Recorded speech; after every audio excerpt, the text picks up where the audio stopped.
The following is a special presentation of ABC Sports.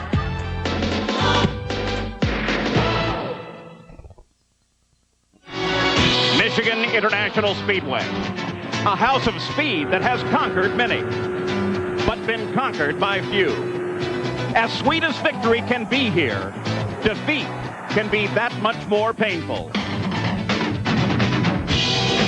The IndyCar drivers bravely ready themselves for a battle which demands wits, endurance, cunning, daring, and a large dose of raw courage. Here, they must enter their machines with the knowledge of what can happen on this racetrack and the ability to make sure it doesn't. When a car is working at Michigan, it can be run wide open. Boundaries do not exist for the driver who has everything at the moment. But Michigan's sting is legendary. It can turn a driver's world upside down, casting his fate to the unpredictable gods of racing, reducing him to nothing more than a passenger on a wild, seemingly endless ride. The danger is tangible. The men who drive the Indy cars know all about these dangers. Their eyes are not filled with fear, but with an understanding of what lies ahead. This is their livelihood and their life. They refuse to back down from this high-bank superspeedway. 500 miles is a challenge they willingly accept, a road they happily travel. The price that may be paid is high. Man pushing machine to the limit, knowing full well that the other side of the envelope is dark. The battle rages in the cockpit and all around. Each man in the field straddling the line, yet not always in control of his own fate. Today, these daring men head back to the fight in the Michigan 500.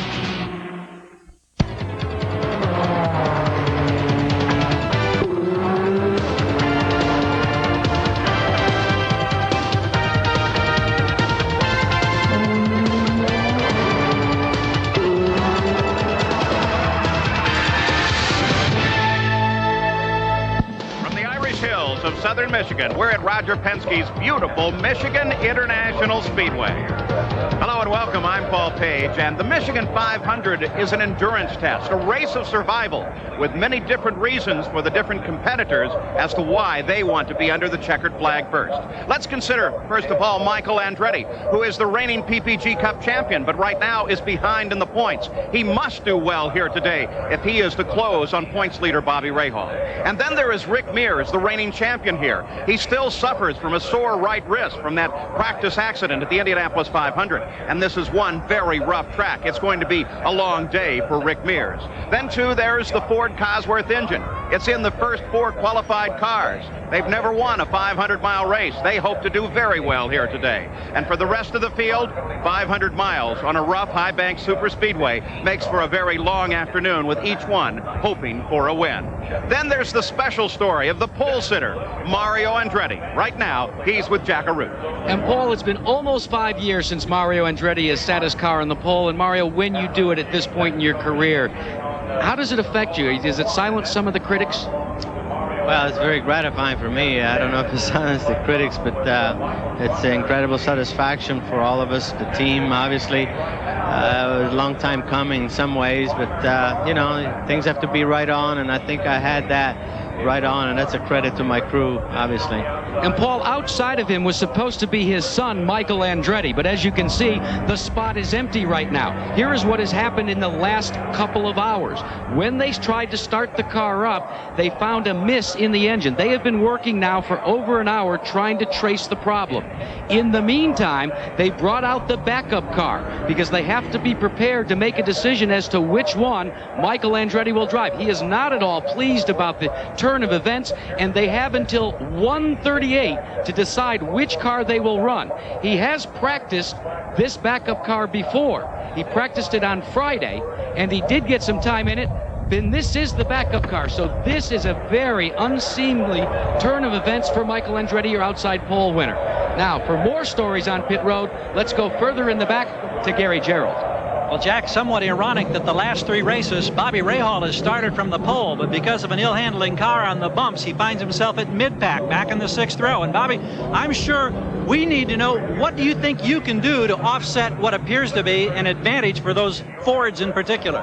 Well, I'm not sure we could, no matter how good our car was handling, I'm not sure if we could keep pace with them on pure speed, but you know, it's a long race. We gambled a little bit on our setup and qualifying. That's why we ended up back here. But the car has gone very well in other practice sessions. And, you know, as I keep thinking about how few finishers there were last year, and the whole idea is for us to get through this thing.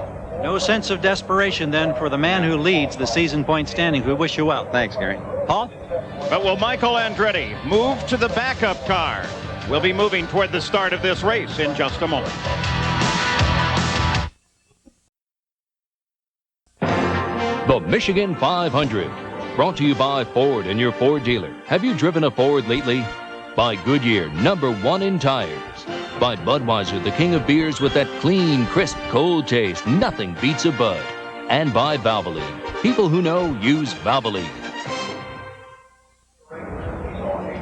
Back at Michigan International Speedway, where the Newman-Haas team has decided that it's not repairable in Michael's primary car, and so they have moved the 1X, the backup machine, out into Michael's original qualified position in the field. The rules do allow that. And with the championship battle now tightening, we thought we'd take a look at the life of Michael Andretti behind the scenes. Earlier this week, Sam Posey visited his home. Nazareth, in Pennsylvania's Lehigh Valley, is a town where a sense of history hangs heavy along the quiet streets. Racing, by contrast, belongs to a world of here and now. Nazareth, tranquil and serene, is a place where time slows down, while IndyCar racing is sudden and can be violent. At ease in both worlds, and with his name adorning a business in his hometown of Nazareth, is Michael Andretti. He is a success, but he is not allowed this to change his relationship with his friends. He's just like one of the guys. You know, he's nobody. He's no one different. I mean, he's, as far as sometimes I have a hard time realizing that he is Mike Andretti. As far as I'm concerned, he's Mike. I've known Mike for so many years that he's just Mike. I've been with him at many races, and I've been fortunate to see at least 75% of his wins. And sometimes I even think about that, and I wonder, well, he just won a big race, a major race, and there he is. You know, he's just same old Mike. You know, the same guy I met 12 years ago. But change has occurred. It is symbolized by this elegant hilltop house of Michael's. At the age of 29, he's a wealthy man. There's something that I've always wanted, was a house up on top of the hill and overlooking the town, and so this is a bit of a dream come true, I'd say. His dreams have come true on the racetrack, too. The successes that have been the most satisfying are those he has shared with his family. Well, that was a special moment. You know, I think, again, what made my championship special last year was the family aspect of the things that happened for us. You know, every one of us had something to celebrate last year. John won his first race. Jeff was Rookie of the Year at Indy and Rookie of the Year in a championship with the kart. And Dad was on the podium a few times with me, and he was there to celebrate with me at Laguna in the last race. That championship-clinching race at Laguna Seca capped a lifetime spent around racing cars. His exceptional talent was spotted early by a racing legend who just happened to be his dad. The first time I saw him drive a go-kart competitively, I said, you know, this kid just has something different. He was not race-wise because he didn't have the experience, but he just knew where he had to get to. He knew he had to get to the front. Something like this, to be aggressive, I don't think is something can be taught. It's good. It's here, inside. At home, that aggressiveness finds its release on a golf course Michael has built. 6 holes, each a par 3, encircle the house, and he can play any time at his own pace. Get over it. Ooh, yeah. One part of golf that I have a problem with is waiting, you know, for people in front of you, and this way we don't have to wait. He waits for no one on the racetrack either, and his hard charging has brought him to the top. Michael Andretti, king of the hill, on the track and at home in Nazareth. So Michael Andretti is under a lot of pressure in his struggle to catch Bobby Rahal as he goes into this race. But Sam Posey, there are other drivers feeling the pressure as well. Well, exactly. Ari Leyendijk, for example, surely one of the best in the business, doesn't even have a ride for next year. And this may be his last chance this year to show how good he really is. Eddie Cheever, highly touted when he came from Formula One, in 2.5 years of IndyCar racing, has yet to win a race. He must win a race pretty soon. Even Penske's Paul Tracy, the sensation of this year, still must show that he can run fast and still finish the race. This is when deals start to be made for 1993. The next 3 hours could be crucial to these and to other drivers' futures. Now, 500 miles is very tough on a racing engine. And Bobby Unser, this race is definitely a battle of the engines. Well, Paul, this year has seen an engine battle between America's two largest manufacturers, Ford and Chevrolet. Now, Chevy began with the advantage because Ford's all-new engine was still very much under development, but Ford's first win came in just 5 races. And when you look at the field today, you see Ford in the first 4 places. In fact, the fastest Ford is 5 miles an hour faster than the Chevy, but this is a 500-mile race, the ultimate test. And when Ford has yet to finish a 500-miler, and if they can win today, Ford and not Chevy will be IndyCar Racing's new dominant engine. In just a moment, we'll be back for the start of the engines in the Michigan 500. The race is on. The world's best drivers test their skill in auto racing's ultimate challenge. The International Race of Champions continues today on ABC Sports. Yeah, we're ready. Back at Michigan International, another change for Michael Andretti. They have strapped him into his primary car. Carl Haas at the head of the car now begins to get that machine ready to go. They put it in order and pulled the backup car away. So Michael will race his primary, and we're ready for the command. Gentlemen, start your engines!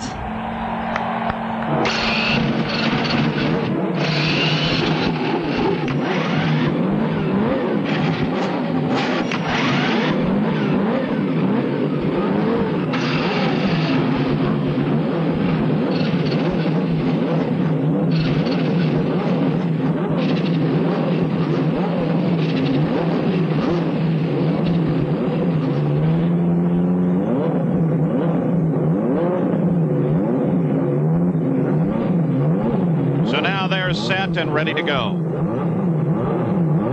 As Michael Andretti, with much pressure already before the race has even started. 24 Indy cars have started their engines. We are ready to go racing. As the field begins now to pull away, Danny Sullivan sits looking ahead, anticipating what this day may hold. So the field rolls away, 250 laps ahead. They will start in 12 rows of 2. Here's the starting field. On the pole is Mario Andretti through the 230-mile-an-hour barrier to earn his first pole since 1987. His son Michael is alongside, the only 2-time winner of the Michigan 500. In the second row, it's Eddie Cheever, who finished 4th in this event as a rookie 2 years ago. Outside is Ari Leyendijk, only the second start of the year for the 1990 Indy 500 champion. Inside the third row, Rick Mears, the defending champion of the Michigan 500. And Paul Tracy, Roger Penske's third driver, making his third start in a 500-mile race. Inside row number 4 is Emerson Fittipaldi. His first career win came on this race in 1985. Outside is Raul Boesel. He finished 5th in the 1986 Michigan 500. Inside row 5 is Scott Goodyear, the runner-up at the Indy 500. And Pancho Carter, the winner of the inaugural Michigan 500 in 1981. Row 6 on the inside is Scott Pruett, making his third start on this 2-mile superspeedway. Bobby Rahal is outside, the current PPG IndyCar World Series point leader. Inside row 7 is Scott Brayton, one of only 2 drivers who have started every Michigan 500, and John Andretti, who finished 6th in last year's event. In the 8th row on the inside, Unser Jr., who won the 1990 Michigan 500, and Danny Sullivan, the 1988 champion. Row 9 on the inside is Tony Bettenhausen, who finished 2nd in 1981. And Buddy Lazier making his second start here. Row 10 to the inside is Jeff Wood, making only his third start in a 500-mile race. And Jan Beekes in his second Michigan 500. Inside row 11, Steve Chassis making his first Michigan start since 1989. And George Schneider making his 42nd start in a 500-mile race. In the 12th row, Canadian rookie Ross Bentley and the reigning Indy Lights champion Eric Bachelard. And the weather here at Michigan International. Sun shining at the south end of the track, a little cloudy at the north end, 80 degrees. A slight chance of rain here, but we hope that comes after the run here today. And what's on the line? 250 laps to the 500 miles. Rick Mears, the defending champion with a race record at 189.7 miles an hour. Let's go pit side. Jack Arute. Well, Paul, let's keep you updated on the Michael Andretti situation. He is in his primary car, but they don't know if they have solved the problem. Behind me are all of the pieces that they took off the primary car, but what they decided to do is take the primary car and chance it. They just radioed to Michael, look, whatever you've got, that's what you're going to have to live with. Don't even bother to come into the pits if it begins to misfire. Stay out there for the points. Let's check in further up pit road with Gary Gerould. Wear and tear on the banks, the bumps of the surface has been addressed early. It's a major concern.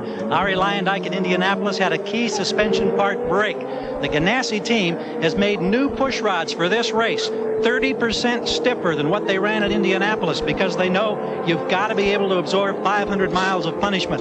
They hope that bars like this in each corner of the car will keep Eddie Cheever and Ari Lyondike in to the finish. Paul?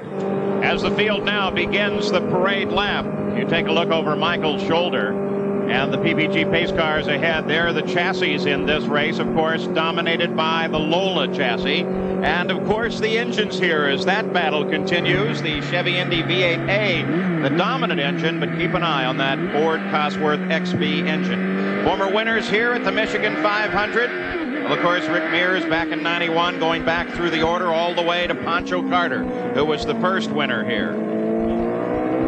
And thus far in this season, here are the winners of races so far as the season moves to its final quarter, and the points fight looks like it's going to be a great battle all the way to the end. So now, Bobby Rahal and Michael Andretti, the battle for the points, 3 wins each. But Rahal has been more consistent in finishing, though Michael has led more laps. On the backstretch, Johnny Rutherford drives the PPG pace car ahead. Just about a mile to go to the green flag now. The field nicely aligned. 12 rows of 2 instead of the traditional rows of 3 for a 500-mile race, owing to the 24 cars that have appeared for this race. And how's this for a view, huh? And there's Danny Sullivan as he prepares himself for the race. All the onboard cameras that you'll be watching here today. That's turn 3 just ahead at the end of the backstretch. The question mark, of course, is Michael Andretti. Is that engine prepared to go? On the pace lap for a moment, he hesitated just a bit, and then finally the car surged ahead and caught up with the pole sitter, his father, Mario Andretti. And you can see the pace now begins to pick up as they head for turn 4. Nick Pinoro, the official starter of the IndyCar Series, has the green flag in hand as here comes the field off of the 4th turn, and they align themselves heading for the green.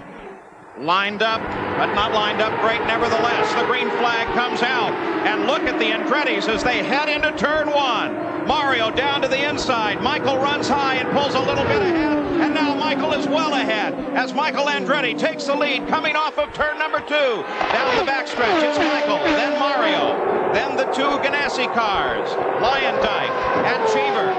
On the backstretch now, Michael Andretti pulls a bit away from his father. At the front of the field, no fight at the front. Here comes second place Mario as they head for the start-finish line. And they flash across that line with Michael Andretti in the lead of the race, followed by his father, then Eddie Cheever, Ari Lyondike, Rick Mears, Paul Tracy, and the yellow flag comes out here on the very first lap. Right at the conclusion of the first lap, the yellow flag comes out. And no indication as yet as to why, but the yellow came out as Michael flashed across the line. Certainly no incident on the track. So Michael Andretti leads the first lap here in the Michigan 500. His father comes across in second place.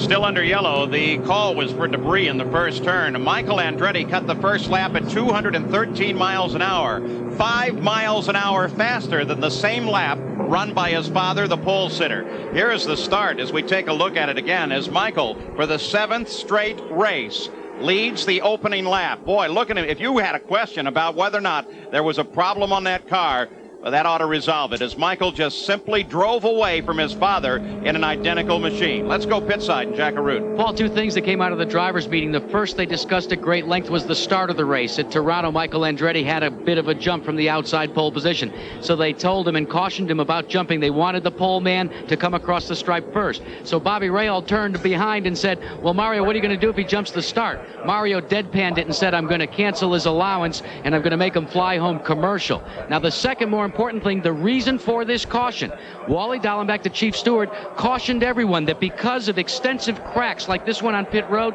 well, they're out there on the racetrack, and what they found is they are giving up debris. And worried about puncturing a tire, he said, we'll use the caution even if we just have a doubt or an indication that there might be some debris. Let's go back to you. So they went yellow almost immediately at the conclusion of the first lap. They now circle this track on lap number 3 under yellow.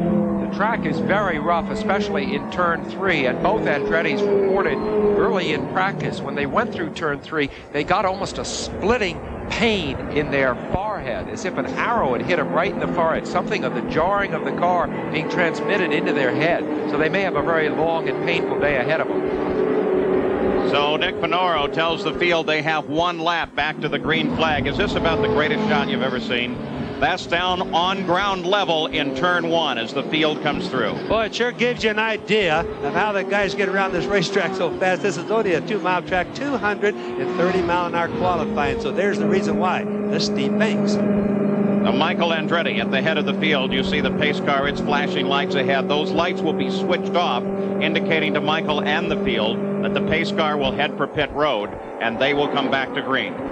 The plane that Mario Andretti said that Michael could not fly home on if he jumped the start is the family plane. And Michael told me an interesting thing when I was down in Nazareth this week. He said that plane has probably extended Dad's career a couple of years because it removes all the wear and tear of flying commercial.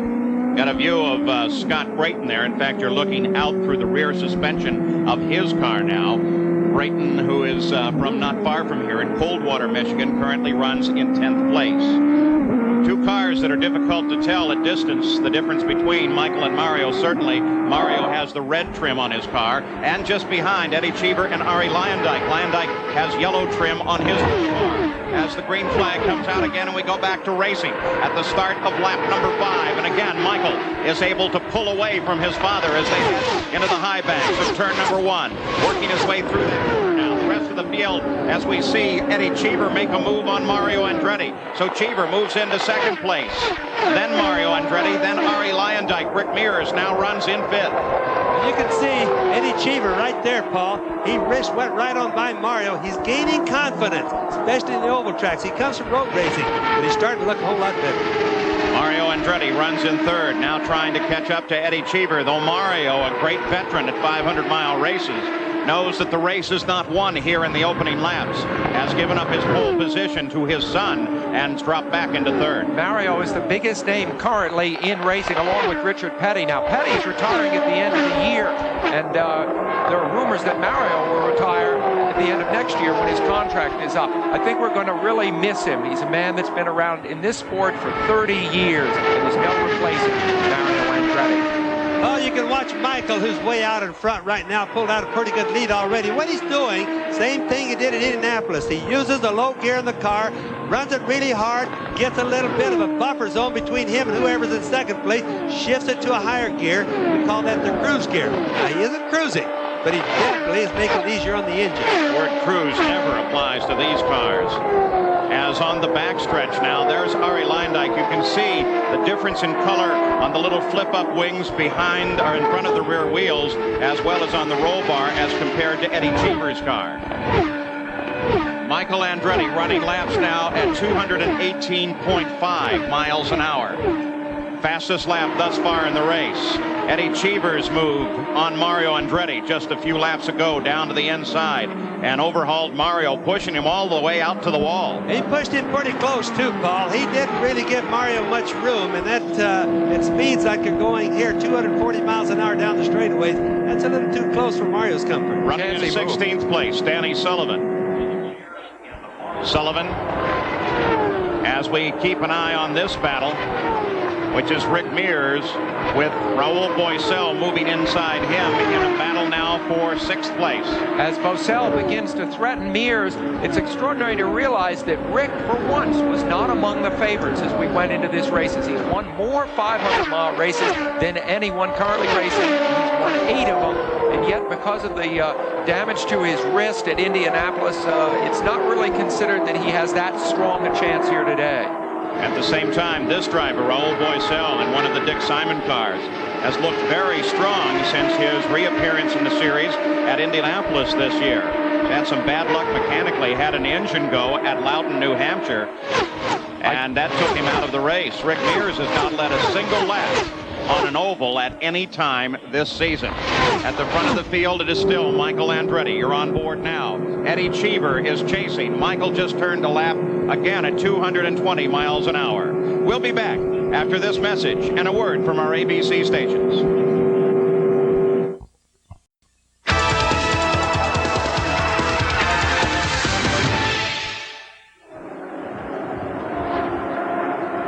At the Michigan 500, 14 laps complete. Michael Andretti, a full 4-second lead over second place Eddie Cheever, and Michael continues to turn laps at better than 219 miles an hour as you see the top 5 and the interval back from the leader. We watch the battle now from Rick Mears and Rahal Boissel. It's a battle for 5th place. That's Mears just ahead. Boissel from time to time has been able to pull up alongside of Rick and then forced to drop back. This too is a fight between Arie Luyendyk and Emerson Fittipaldi, who moved around his teammate and into 5th place, and now they battle for 4th position. A couple of cars already out of the race. Canadian Ross Bentley reporting a gearbox down, and George Snyder out. Jack Arute has an update on that. Well, Paul, George Snyder has dropped out of the race. He did start this Michigan 500, but come here. He works for A.J. Foyt, and George Snyder is now taken over as the fuel man for A.J. Foyt's car driven by Pancho Carter. George, it's a lot of double duty for you today. Well, now I got to get to my real job, Jack, but it was fun while it lasted out there, so now we'll try to help Pancho. Let's update you as well on the condition of Mario Andretti's car. He is having problems on the pop-off valve. They're still trying to dial it in. Mario Andretti, his fastest lap thus far is 2:15. As we watch this battle, Rahal Boissel continues to battle with Rick Mears. Mario's fastest lap has only been at 216, so he's 4 miles an hour off the pace of Michael. Well, you can watch as Boissel working on Rick Mears right there. Now, he can really pass him. He gets a draft behind him. He pulls up alongside, but he doesn't go quite on by, just like right there. He could have gone by. What it is Rahal has become a lot better race driver, and he realizes this is going to be 500 miles long. Rahal really learning his way around these ovals and doing a spectacular job at it as he battles with the best in the business, Rick Mears, on a track that is the Penske test track. Rick knows this perhaps better than the Indy 500 Speedway. Boissel delivering another one of the top flight performances. You see him there make a bid again. He set Rick up beautifully, but again, not quite enough go to get by. But this has been a year in which Boissel has proven that he could run with the really big names of IndyCar racing. Contrasting the two styles as they're on the backstretch. The 11 car Rahal Boissel, remember, originally came in to replace Hiro Matsushita. Rick Mears there with the Chevy B engine. And actually, they've changed the rear of that car a bit this race. Has many of the people speculating, because the rear cowling is a bit higher than at Indianapolis, that actually many of the components for the newly announced Chevrolet C version engine are running in all 3 Penske cars this weekend. Well, Paul, what they're trying to do a lot on that car is to find out if the problems with the lack of speed of it has been the engine or the car itself. Now, they've changed a lot of aerodynamics on that car right there, too, which is which is Mears' car, but they changed also the front nose. They're putting more air by the front nose into the side pods or into the downforce on the car. Fight for second place now, Mario Andretti, as he's trying to close on Eddie Cheever. So a fight for second place developing as we go pit side and Gary Gerould. Interesting, Paul, that the race pace from Chip Ganassi's mind is a little slower than what they expected. These laps around 219 miles per hour. He says that both of his drivers, Lyondike and Cheever, are experiencing a push. They'll, of course, address that on the first pit stop, try to improve the handling. At this pace, while we think it's fast, a little slower than they expected early. So Michael Andretti has just lapped in a mere 22 laps the 1988 winner of this race, Danny Sullivan, who runs in 16th place, still struggling with that car out of the Gallus-Craco operation. Bob. Yeah, the speeds, Paul, are a little bit slower than we expected, you're saying, but what that's caused by is just simply knowing that it's 500 miles, and this, without doubt, is the toughest track in the entire circuit. Now remember, this car, as Al Unser Jr.'s, is a Calmer. It's the chassis that won the Indianapolis 500, Bobby. Yes, it is, but they've had an awful lot of trouble, especially in high-speed places. The car is quite quick on road surfaces. Scott Goodyear, as he challenges now Rick Mears. Goodyear came up, moved past Rahal Boycel just a second ago, and is now charging at the back of Rick Mears. You know, Scott Goodyear had that phenomenal second place at Indianapolis. He was able to back it up with the third place in New Hampshire. But still, as you see him now making a bid here, there was a sense that the momentum created at Indy has not been sustained. He, like the other guys I spoke of just before the race started, is a guy that needs to pick momentum up again now before the end of the season, and he's doing it now. And Paul, keep another thing in mind about Rick Mears. Scott Goodyear right behind him there. He always starts out in these 500-mile races slow. He'll adjust his chassis when he comes in for the first pit stop. And if his arm, his right wrist is not giving him problems, he'll become a terror later on the race. Yes, but right now he's 23 seconds back of the leader, which is quite a bit to have dropped back, Bob. On the backstretch once again, now Goodyear sets Rick Mears up, comes way low, working a good solid low line. Rick Mears has been working the high line, and now Scott Goodyear moves into 6th place as he gets around Rick Mears. So Rick Mears fighting some problems here, and now down below, look at Paul Tracy. Paul Tracy, who was able to move up and join this battle as well, and now he battles with Scott Goodyear. So Paul Tracy is on the charge. Now you watch a drafting thing with two cars together like that. Scott Goodyear took the benefit of two cars ahead of him. The draft becomes pretty good, and that's how he was able to shoot by so fast there. Rick Mears is only 8 seconds from being lapped. Now here are the two young men who really put their names on this season. Paul Tracy with his dazzling battles with Michael Andretti at the road courses of Detroit and Toronto, and of course the terrific second place by Scott Goodyear at Indianapolis. Goodyear on the left, Paul Tracy in the center of the screen now. And of course both of them Canadians. Now what about Rick Mears? Let's get an update on him from Jack Arute. Well, Paul, Rick Mears has radioed in that the car is pushing badly, much the way Gary Gerould reported on the Lyondike and Cheever cars. But what they're trying to do is tough it out until the first pit stop. In fact, Mears will now be bringing his car onto pit road, and they will be making a wing adjustment. He'll be the first of the leaders to pit. Fastest lap of the race thus far was turned on lap 17. Here comes Rick Mears into the pits now. Michael turned it at 221.1 miles an hour.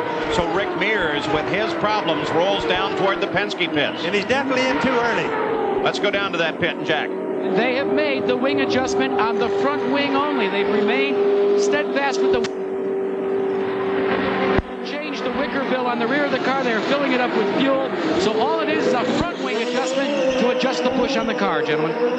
13.9 seconds for that adjustment. Rick Mears in and out. The danger right now, of course, is in earlier than normal. If the track would go yellow right now, Rick would lose a lap. But it hasn't gone yellow yet. The gamble might be all right. And no particular reason as to why it should, as Michael Andretti and his #1 machine continues to lead this race and is pulling away now a full 13 seconds ahead of second place Eddie Cheever. Since Michael Andretti won his first IndyCar race, which was Long Beach of 1986, he has won more races, led more laps, scored more points, and taken more poles than any other driver. It's quite a claim. Michael Andretti, without question, at the top of his form. Just in front of him is the Indy 500 champion, Unser Jr., trying to keep from being lapped. But there's no chance of that because Michael is flying. Now, he came off the turn about the same speed as Little Al, and just look at the difference as he went down the straightaway. Now, that's horsepower.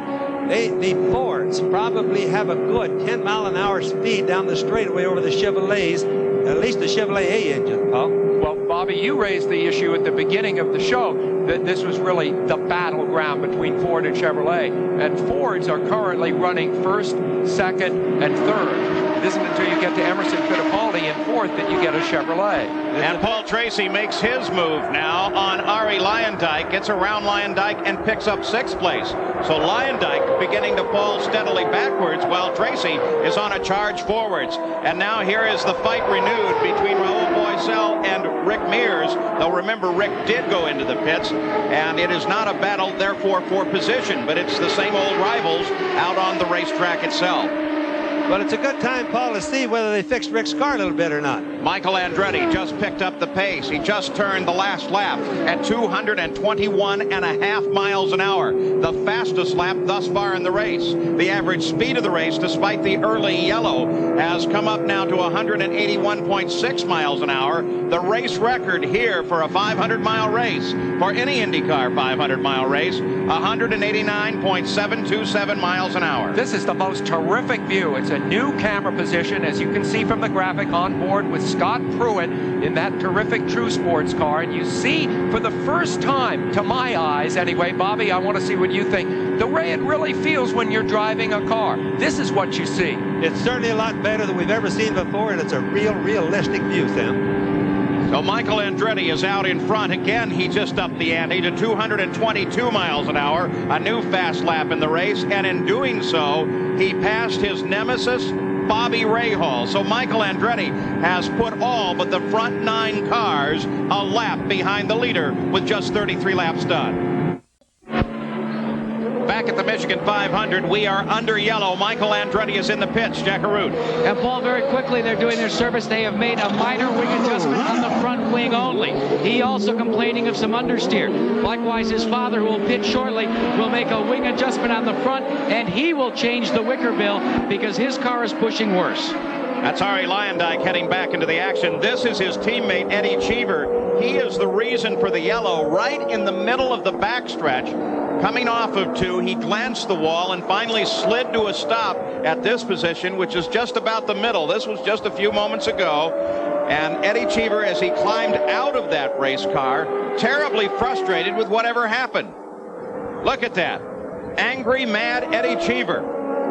Well, it's very possible that he feels that he had a flat tire, that he ran over something and punctured a tire. He badly needed a success here. He was running second, driving an incredibly ambitious race. You see the view here from Scott Brayton's car as he comes into the pit. So Scott Brayton heads down on the pit road, not running where he'd like. He is in 9th place, a lap behind the leader, as he rolls in from service for Dick Simon's team. See that grandstand just off his view to the right? It is filled with Amway folks, supporters. Of course, Amway located not far from here. And everyone in that stand seems to be wearing those bright pink colors of Scott Brayton's car. Now, Scott, having to maneuver out a little bit to get into the lane, rolls back into the action. And Pancho Carter is into the pits, but it looks like this may be a little more lengthy stop. Some debris there on the car. And finally, he gets away. Paul Newman watches as Michael Andretti circles this track. Well, the IndyCar drivers and their cars get a pretty serious workout running 500 miles here at Michigan. Danny Sullivan tells us how this race can be a real handful in this week's Tips from the Cockpit.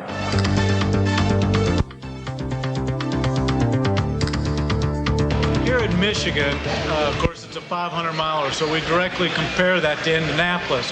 This is a much more physical racetrack. The straightaways are much shorter. You're in the banking for a lot longer. The corners are really continuous. 1 and 2 are continuous. High bank, I believe, 26 degrees. Same at 3 and 4. And you're in there for a long time. It also is more than a one-groove racetrack. track. You'll be down there 2 and 3 cars abreast, sometimes 4 abreast in a traffic situation. And you're in those corners for a long time, pulling a tremendous amount of G load.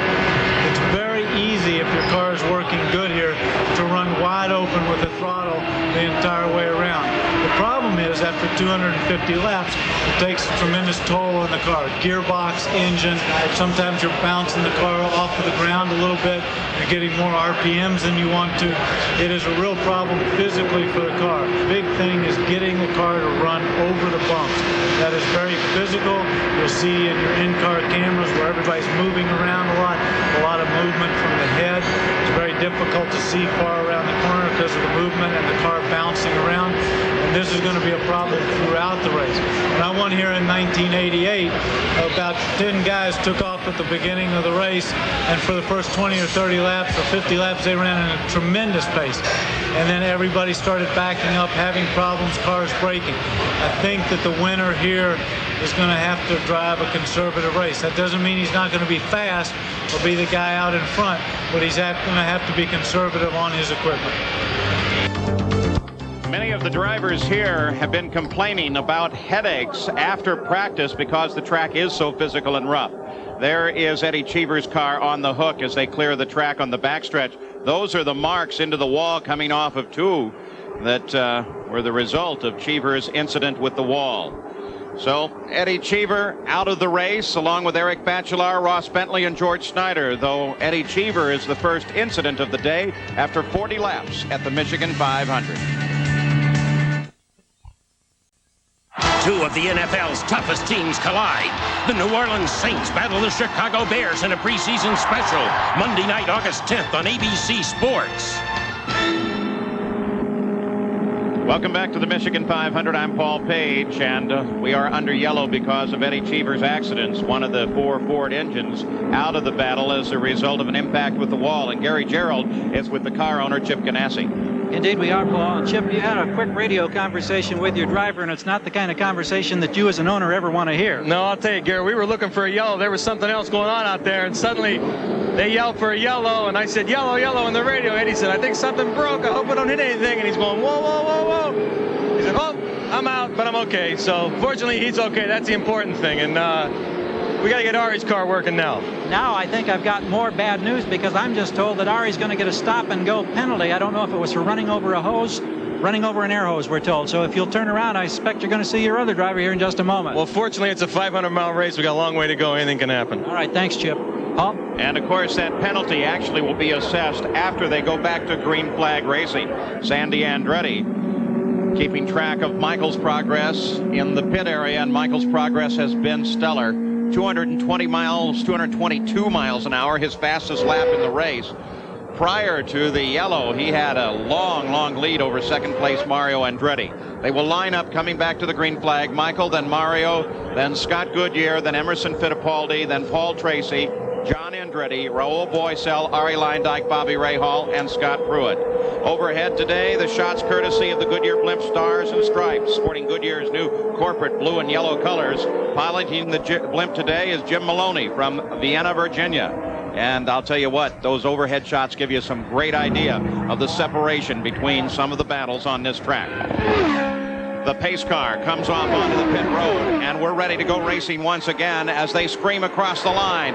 Michael Andretti, the leader of the race, and we're back to green flag racing.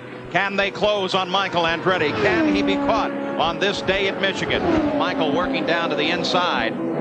Only 3 cars actually run on the lead lap, and Michael seems to be able to drive about anywhere he wants. That's Emerson Fittipaldi just ahead of him, trying desperately to keep Michael from getting past him. Fittipaldi runs in 3rd place. Well, the idea is don't get down a lap or laps. Rick Mears is on further ahead on the same deal. Rick is going like heck right now to keep from letting Michael put another lap on him, Paul. Rick Mears is not really a factor at this point, though. He's running in 15th place. Emerson Fittipaldi began the season with a win, followed by a pair of thirds, but he's been out of the money 4 out of the last 6 races, and he badly needs to reverse this downward slide. That, of course, was the stop and go for Eddie Cheever, which we knew was coming up for Arie Luyendyk, and obviously, as Chip Ganassi said, it's a lucky thing it's a 500-mile race. Rahal Boycell and Paul Tracy battle. the big secrets about trying to win this race, of course, is not get down laps. And that, again, that's what Rick Mears is trying to do. He had a problem. He pitted under green. It didn't turn yellow. He got a little bit behind. Just like that stop-and-go penalty. It's really going to hurt mine. Like, judges don't want to get down laps. What we actually have is a three-way battle now for fifth place. John Andretti, that bright yellow car, was sitting in fifth, and he's being chased by both Paul Tracy and Rahal Boycell. Though the battle for the moment has broken off just a bit. There's Boycell once again. And there's John Andretti with Paul Tracy just ahead of him. So Paul Tracy for the moment has overhauled fifth place, but John Andretti is not going to let that one go that easy. As John Andretti comes back and takes the position, but here comes Paul Tracy once again. The typical finish for John Andretti this year has been a fifth or sixth, and the talk is, why can't he break into the lead position? Look at this battle. It's certainly not a shortcoming of the driver, and it's really hard to say, is it a shortcoming of the team headed up by Jim Hall? It just seems they're lacking some ingredient. They're going to be sticking together again next year. Chances are they will find it in due course, but they're getting impatient. They want results. Well, you look at these two, an ongoing battle for fifth place. Paul Tracy for the first time driving in a 92 mark Penske machine, and of course John Andretti in a Lola Chevrolet powered up on the high side, and they just keep at one another. Now traffic lies ahead. That will be a factor as Tracy for the moment has the slide. Boy, side-by-side racing, but Paul Tracy now, Penske is his boss. Penske wants him not to necessarily go super fast this race, but get the experience. Learn how to work traffic. Learn how to work the air that the other cars causing problems. Get the experience. Jeff Wood with a problem. He has been in the pits 3 times already, and he heads into the pits once again. Let's go down pit side. Jack Arute. Well, actually, Paul, it's I'm sorry, Gary. That's all right. Eddie Cheever has made his way back now, and Eddie, obviously, you seem to be okay. Can you tell us what happened? Did you have any indication? No, I had something break in the right rear, and I don't know what it was. I mean, the first time I went to the men's room in Indy, there was something written on the wall that had, there's 2 types of Indy drivers, those that have hit the wall and those that are going to hit the wall. I am now officially an Indy driver. It was very unfortunate. My target car was running well. Michael was very quick. Michael Andretti in trouble as he rolls into the pits. Michael Andretti slow into the pit area, comes to the Newman Haas pit. His team is there, and Michael Andretti could have his day done. Let's go to Jack. Well, Paul, it's unbelievable. What he radioed in was, my God, it almost feels like what happened at Indianapolis. Remember there, the engine just stopped, and it was the belt itself. The engine has quit. It's deathly quiet here in Michael Andretti's pit, and they are not sure what the problem is, but they do now know that he is out of the hunt for the win. Let's go back to you. Well, Paul, this is one time again I want to tell people it is not Michael's fault. He's not driving the car too hard. He's cruising the car. It's just that they have a lot of speed. They found things that the other drivers and other teams cannot find. But he's definitely not the culprit. And in that battle of engines that you mentioned at the start of this race, Bobby, now 2 Fords out. One Eddie Cheever's due to the impact with the wall, and if they can't get this one going, then Michael's engine is gone. Boy, but did you ever see an advantage much better than what those cars have had on this race right now? Michael, perhaps watching the championship drift away from him. Well, he was in such a good position to really close up on Bobby Rahal. He started the race 34 points behind him. He was, of course, leading the race, which would have been worth 20-plus points to him. Now, of course, he hands the lead to his dad, Mario. Could this be the long-awaited victory for Mario? Boy, I would love that. Mario, at the moment, the lead he was handed is a full 26 seconds over the second place now car of Scott Goodyear. Yeah, I think there's Mario Andretti right on the track now, Paul. I think that if Mario were to be able to win this race, he would certainly be the crowd favorite. It's been so long. In height, he is just awesomely fast. And of course, with Michael dropping behind the fight, that gives the advantage to some cars that had been lapped, and now there are 7 cars back on the lead lap. Let's go back to Jack Arute. Paul, you're talking about Mario Andretti. He is not without his concerns out on the racetrack. He has been constantly having problems with the pop-off valve. Now, there is an onboard display that tells you exactly the exact amount of boost you're getting, but they are not actually able to dial it in as it applies to what's being displayed on the dash. He's constantly popping it off and having to go back to the old tried and true method of hearing it in your ear from the tube that's positioned back by the valve itself. So he is concerned as they continue to work on Michael Andretti's car here, and they still don't know what the problem is there. So this is a tough day for Newman Haas. Well, you know what happens on those pop-off valves often is they do pop off the first time. They blow out very hot air.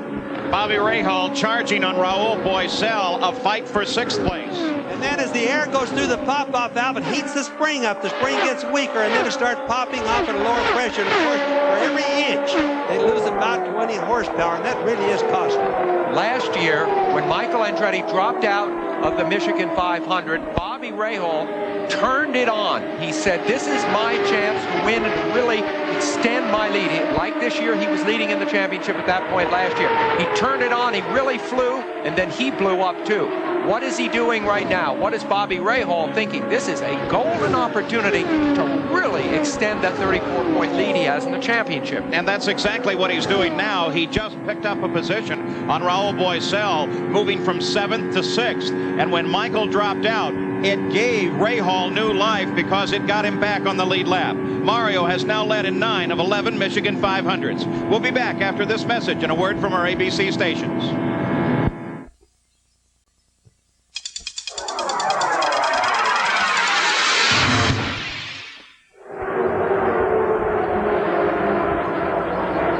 Michigan 500, a battle for 2nd place between Emerson Fittipaldi and Scott Goodyear. As look at Scott Goodyear as he inches further and further forward, ready to challenge Emerson Fittipaldi. Mario Andretti is still the leader of the race, but look at Scott Goodyear. In just a few turns, he's able to come right back on the back end of Emerson Fittipaldi. Now he moves to the inside, and Scott Goodyear picks up 2nd away from Emerson Fittipaldi, doing so, cutting laps at 218.5 miles an hour, 3 miles an hour faster than the leader Mario. Now there's a Canadian that came from road racing that nobody thought was very good on the big ovals. 2nd place in Indianapolis today, going like a house on fire.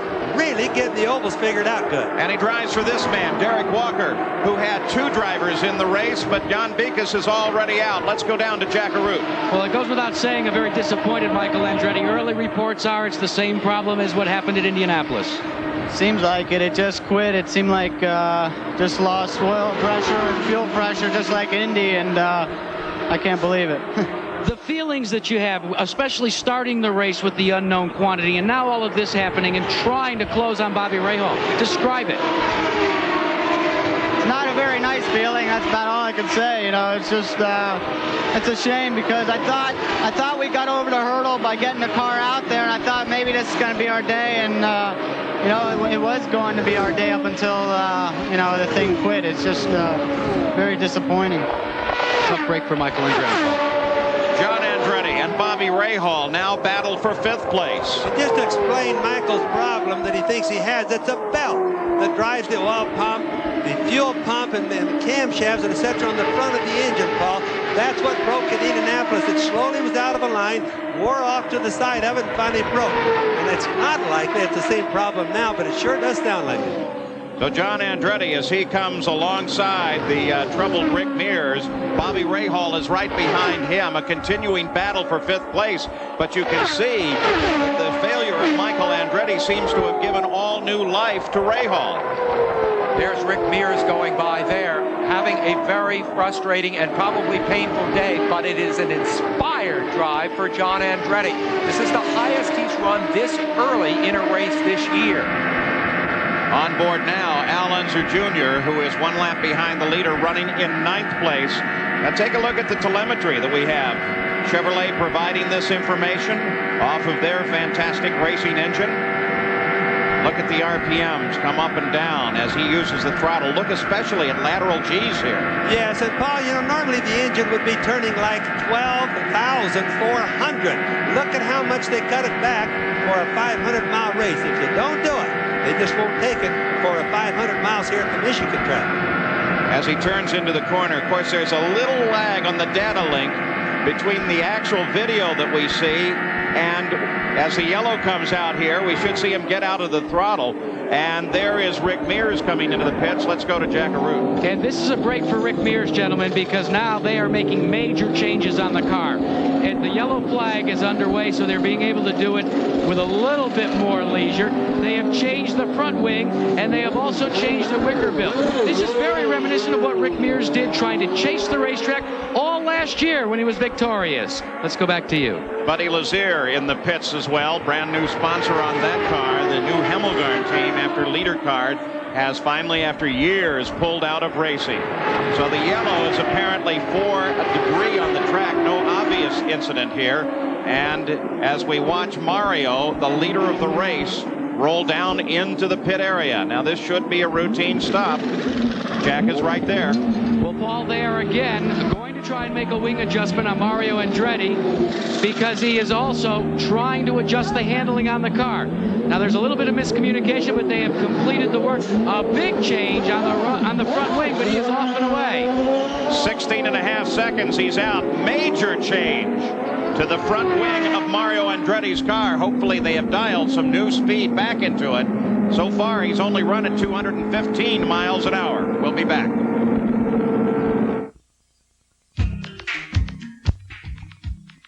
This track fact is brought to you by Ford and your Ford dealer. Have you driven a Ford lately? On super speedways, IndyCars will hit speeds in excess of 230 miles per hour. And as you might imagine, that kind of wind in your face can create some serious buffeting for the driver. What teams do to alleviate that problem is raise the windscreen just a little bit to help deflect the wind over the head of the driver. But that can also create a problem. It creates a vacuum that just wants to suck the helmet right off the head of the driver. So now the helmet manufacturers are coming into play by putting trip strips and vortex generators on top of the helmet. What that does is break up the wind as it passes over the top of the helmet, keeping it securely on the driver's head and hopefully making the ride a little more comfortable at 230. Still under yellow at Michigan. Mario Andretti, the leader of the race. Almost everyone has made their second stop of the day. Right after this race, of course, we'll have coverage of round number 3 of the International Race of Champions, as some of the finest drivers in the world and equal and matched Dodge Daytonas run against one another, held right here at Michigan International Speedway. You'll want to stay tuned for that. You know, Paul, I just wanted to mention that on the yellow that first came out, Buddy Lazier and Rick Mears came in almost right after it went yellow. Now, might think people watch. They made a mistake. They should have stayed out, helped close up on the leader, who's Mario Andretti. They would have picked up a lap. Instead, they hit too early, and then they actually lose a lap. Keeping track of his driver, Bobby Rahal, is Carl Hogan. Bobby runs in 7th place under the yellow. Bobby's director of operations, Larry Randlett, calls Bobby Rahal the throttle actuator. And he says, well, he's the best in the business. I think that's a pretty good quote. Danny Sullivan, the Gallus Craco operation. By the way, the Craco part as a partner will be going away at the end of this season. Maury Cranes, who has suffered from a bad back for some time, saying that that's just taking its toll, and he can't really do his job as a co-owner, so he's going to bow out for a while, and Rick Gallus is going to take over the total operation. Back to green flag racing once again, as they scream toward the green flag, and down in turn number 1. Mario Andretti, the leader of the race, followed by Scott Goodyear, Paul Tracy, John Andretti, Bobby Rahal, and Royal Boiselle, and Scott Pruett is lined up just behind the leader. Now remember, Mario's having some problems with the pop-off valve. We watched Scott Pruett drive by him before the last yellow flag came out. Mario is definitely lacking in horsepower. Let's watch now and see what happens from that. A fight between John Andretti and Bobby Rahal, an ongoing fight now for 4th place after almost everyone in the field, in fact everyone who matters, has completed their second stop of this 500-mile race. 72 laps are now complete. Scott's greatness is just ahead of this fight, should become a factor any second now. When you watch Rahal and John Andretti right there, and you look at the 2 light cars, there goes Rahal by him. You're looking at A engines, the Chevrolet A engine, and both Lola chassis there.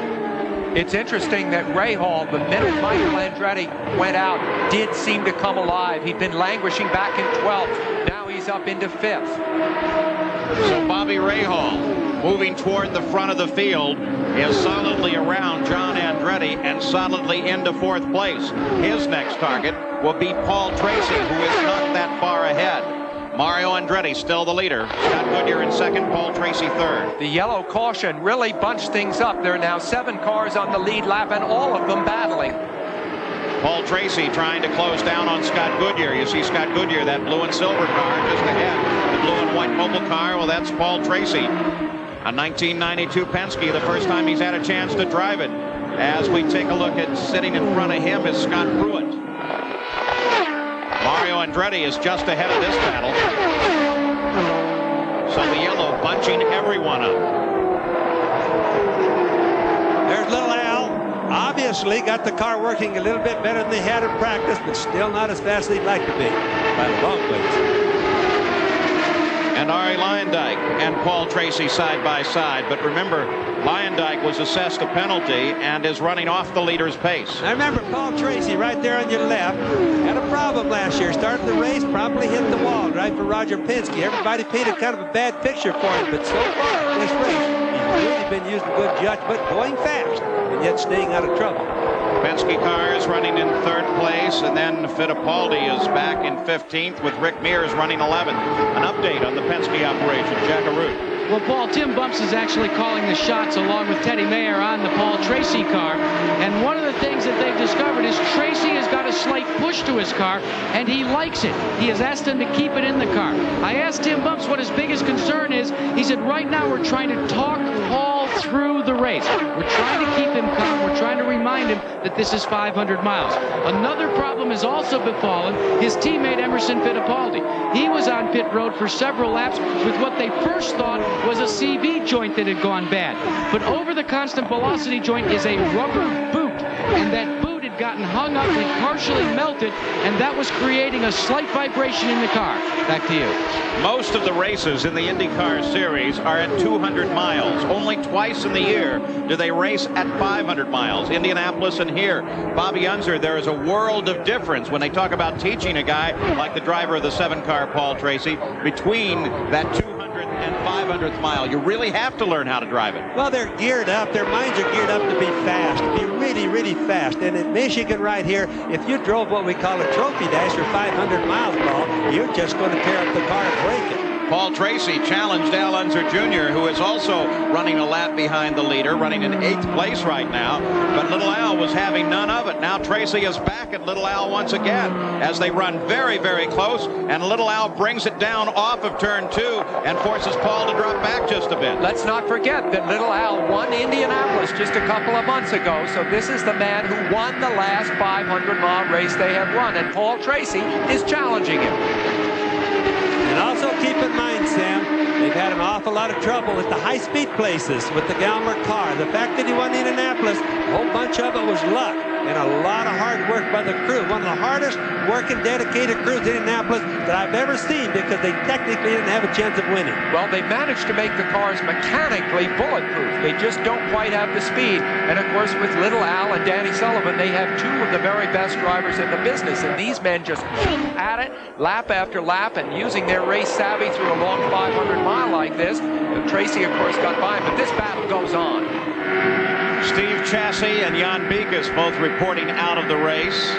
And also now Pancho Carter driving for A.J. Foyt, the first winner of the Michigan 500, out of the race. The leader is still Mario Andretti. He's turning laps at 215 miles an hour, not nearly the torrid pace set by his teammate, Michael, who ran a lap at 222 early in the race on lap 32.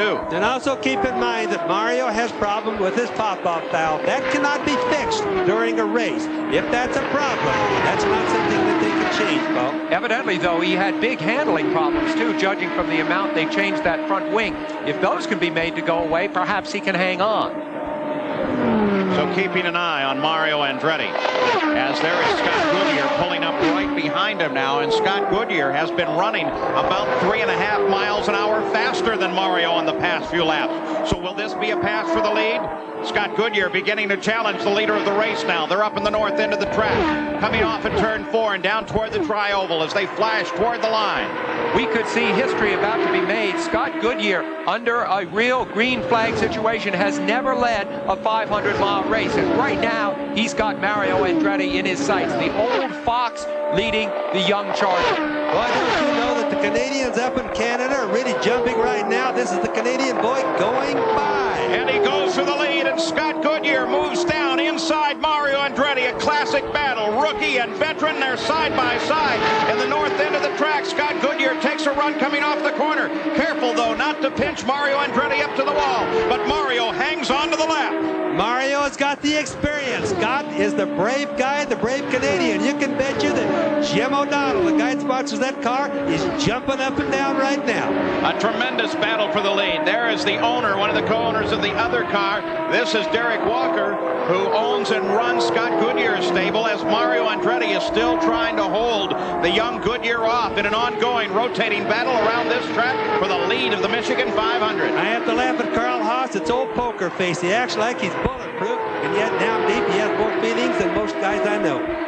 So Mario Andretti, a very popular figure here at the Michigan 500, hoping for a win. It would be his first since the Cleveland race in 1988. But Scott Goodyear is up and trying to change all that. You know, probably what happened right there is Derek Walker is talking to him. Derek, of course, has a tremendous amount of experience. Scott Goodyear's mechanic. He's probably telling him, hey, that's all right. Just pester him, keep him going, worry him a little bit, but don't make an issue out of it. In fact, not only the tremendous experience of Derek Walker there, but guys like Laurie Garrish. Oh, Laurie Garrish used to be my mechanic. Good man. Those guys are really good racers. But it also proves that in making a pass, whether it's for the lead or just for position, you have to take a disadvantageous line, pinch the car down to get by. And Scott Goodyear did. Mario made him take that line. It can take a lap or two to build your momentum up, but he's built it up now. Scott Goodyear knows that Rick Mears is sitting just ahead. They'll use him as an obstacle to work against. There's Mears' car, there comes Mario, and then Scott Goodyear continues in pursuit. Canadians right now with Paul Tracy running in third place are running second and third. On board the nose of Scott Pruett's car, he runs in seventh place. Mario Andretti leads here at Michigan, but Scott Goodyear is on the challenge.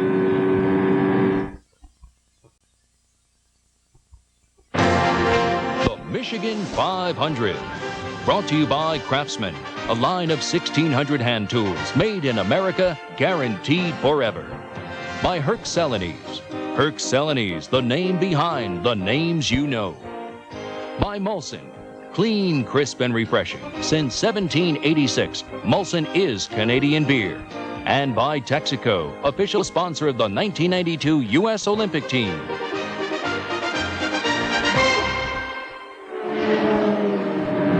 Michigan International Speedway. The battle continues, and it continues at the front of the field. An ongoing fight between race leader Mario Andretti and Scott Goodyear as the Canadian pushes past Mario Andretti. If he can hold on, he will lead his first lap in a 500-mile race. Scott Goodyear gets past Mario Andretti, and Scott picks up the lead. Well, you can watch when he went past Mario that you could see Scott's rear end just jumped out on his car, but he didn't quit legging it, Paul. He just kept going.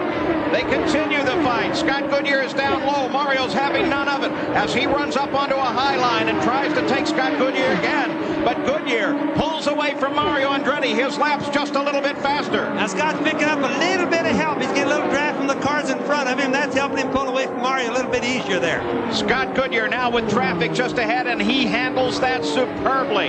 Young man, in fact, I hitched a ride from Scott Goodyear with he and his wife Leslie as we were leaving Toronto, and he said, you know, you keep calling me a young Canadian. I'm 32 years old now. Maybe you shouldn't do that anymore. He's very old compared to Paul Tracy, who's just 23. They think of themselves as the old and young Canadians, respectively.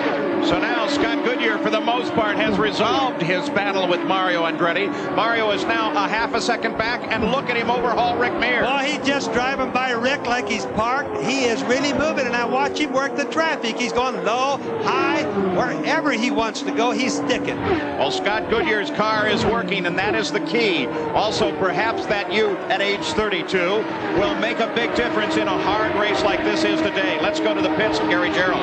An exciting moment for Derek Walker. You lead this 500 after that close finish at Indianapolis.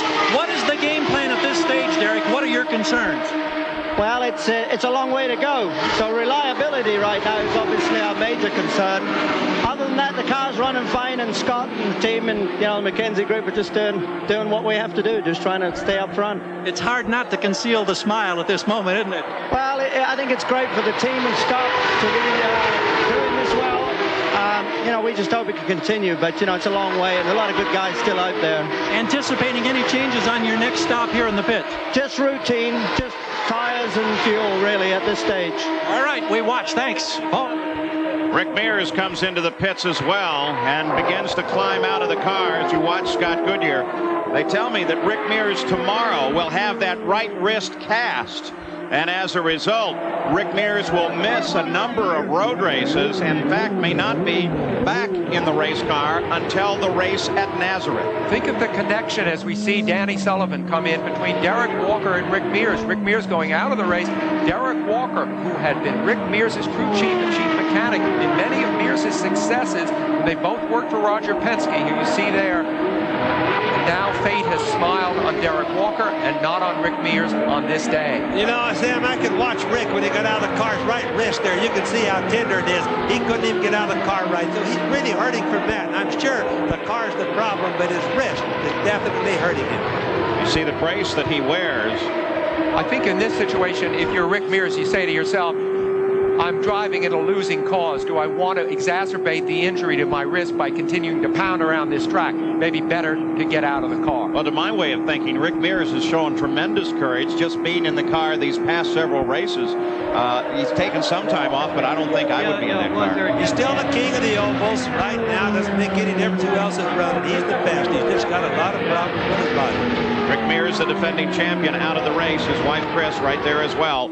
As now Mario Andretti comes back to challenge the leader of the race, Scott Goodyear. The battle resumes on the track, and Mario Andretti goes back to the lead. So somewhere there, Mario has found some speed. He's picked up his average. They're both running at 219 miles an hour. Okay, now remember, Mario's still going to have that problem that he had before, but he does have the two gears in the transmission, the cruise gear and the go gear. Scott has probably came back to his cruise gear. Mario says, hey, I've got to go for a while. I don't have the horsepower, but he can turn the engine more RPM. Oh, that battle is just ahead of Scott Pruett, and from that periscope camera on the front of Scott's car, you got a sense as Mario Andretti tried to dart over Scott. Pruett has that camera right in the middle of the fight for us. That's Fittipaldi just ahead. Now Scott Pruett comes back around Scott Goodyear, who has picked the lead back from Mario Andretti. What a tremendous fight. Well, that's real racing in there, Paul. And remember, what they're feeling and that we are not seeing is the turbulence that comes off cars that are ahead of you. That affects the way you maneuver your car. Sometimes as you see Scott Goodyear here ripping by Emerson Fittipaldi, or at least challenging him, you have to realize that the turbulence around the cars very much affects what the drivers do. Mario Andretti continues to close as Mario splits high around Fittipaldi and now challenges Scott Goodyear, but Goodyear, working the lower line, is able to hold on to it. And there comes Paul Tracy. Paul Tracy comes up and picks up second place. Now he challenges the leader of the race. A new battle for the lead, and it's Paul Tracy and Scott Goodyear. Two Canadians, and Paul Tracy moves into the front. But can he hold on to that? Goodyear's running a little faster line. Paul Tracy moves up, blocks just a bit, and Paul Tracy has the lead. I think being a Canadian really brought some macho out of those two guys, Paul. Paul Tracy just led that lap, which as far as I know is his first leading lap in a 500-mile race.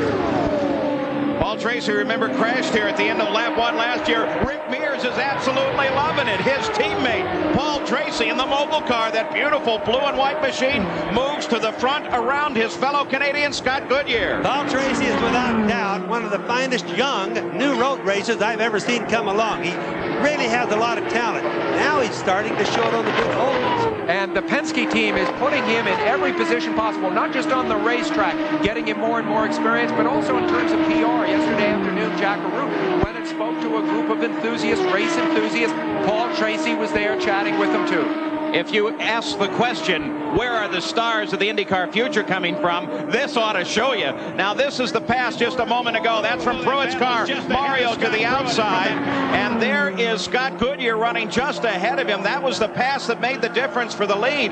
But watch, at this point, no sight of Paul Tracy at all. And suddenly he comes charging up to the center. Now, take a look at this. There's Scott Pruett as he darts to the inside in that 10 car, getting alongside of Mario Andretti, then moves outside of Scott Goodyear as that battle for the lead continues. So obviously Scott Pruett is handling well. We have Bobby Rahal in the pits. Gary Gerould is there.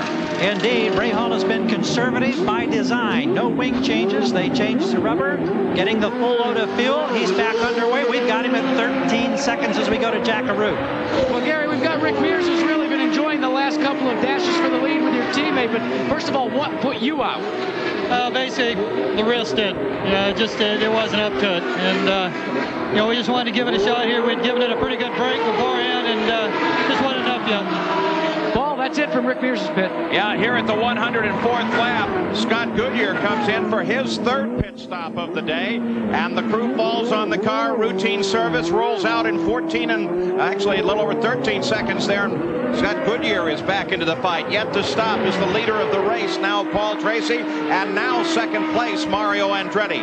So another series of routine stops. There is Danny Sullivan, who runs in 13th position, still just trying to keep that car alive and keep in the fight as he rolls out of the pits. Great shot of Danny as he heads for the first turn. I talked to Danny just before the race to ask him what the problem was with the Galmers here, and he said that not going over the bumps good. The tires are not. It doesn't feel like it has a lot of downforce, Paul. So that's his problem with it. Paul Tracy hoping to finish today. He's had 3 consecutive DNFs. Did not finish since he ran 4th at Phoenix in April. But Paul Tracy, as the crew is ready for him, from last year where he crashed on the very first lap, now leading the Michigan 500, the Penske organization waiting for him, and he's carrying his pit stop further than most of the other leaders, though Mario Andretti is running in second place, a mere 2.5 seconds behind Paul. So this will become a battle of the pit crews if they come in together, which tactically is what they should do. Here comes Paul Tracy in, and Mario Andretti comes in just behind him. So both the leaders, first and second place, in the pits right now. There's Mario Andretti as he rolls down. Paul Tracy, the crew already going to work on his car. Just 2 pits back is Mario Andretti's crew as they work on that machine. A battle within the crews, and you're talking 2 of the best teams that there are, Newman Haas and Penske Racing. And now they wait for fuel. Paul Tracy is down off the jacks. They're still waiting for fuel on Mario's car as Paul Tracy lights them up and heads out of the pit area in 16 seconds. Mario Andretti now down off the jacks and out of the pits as well. The leaders of the race both making stops under the green flag at exactly the same time. I think those were just what you call 2 really good, perfect stops. No problem with either one of them. And they're just going to keep on racing. Mario doesn't have a series of problems as he had earlier, but he's still going fast. Paul Tracy has been turning laps just under 220 miles an hour. Mario Andretti is a bit back. John Andretti missed his pit the first time he came through, had to go all the way around the 2-mile track and back into the pits, and as a result of that, he dropped back to 6th place. So John Andretti has now completed his 3rd stop of the race. So all of those running on the lead lap, which is 1st through 6th, have completed their 3rd stop of the race. We'll have 108 laps of the 250 lap schedule. Now what we want to watch for now is how the cars handle and how they go and compare to each other with their fuel full of fuel, Paul, because sometimes the guys don't handle as good full of fuel as they do when they're empty. The battle between the 2 Canadians for 1st and 2nd, led now by Paul Tracy, with Scott Goodyear closing in ever so slightly as they pass the start-finish line. We'll reset the order for you now. After the 3rd stops of the day, Paul Tracy leads. Scott Goodyear is back about a half a second, then Mario Andretti in 3rd, Bobby Rahal is 4th, Rahal Boycel is 5th. 109 laps complete as Scott Goodyear closes in on the back end of Paul Tracy's car. And once again, we have a battle for the lead. You talk about handling.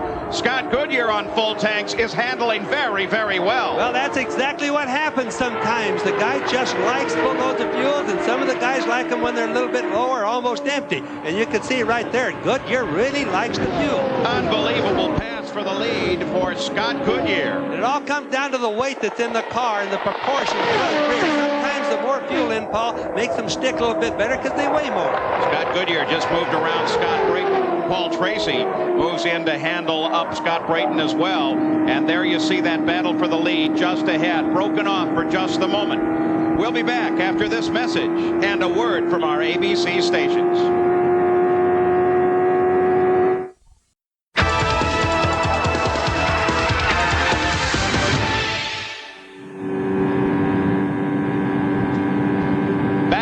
Michigan 500, and what great stories may be told at the end of this day. Scott Goodyear perhaps scoring his first win in a 500-mile race. The same may be true for Paul Tracy. Or will Mario Andretti score his first victory since 1988? Bobby Rahal perhaps could move up to the top of the order and extend his battle in the points. Or Rahal Boisel may win his first IndyCar race ever.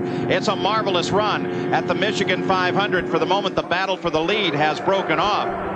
Let's go to the pits. Jack Arute.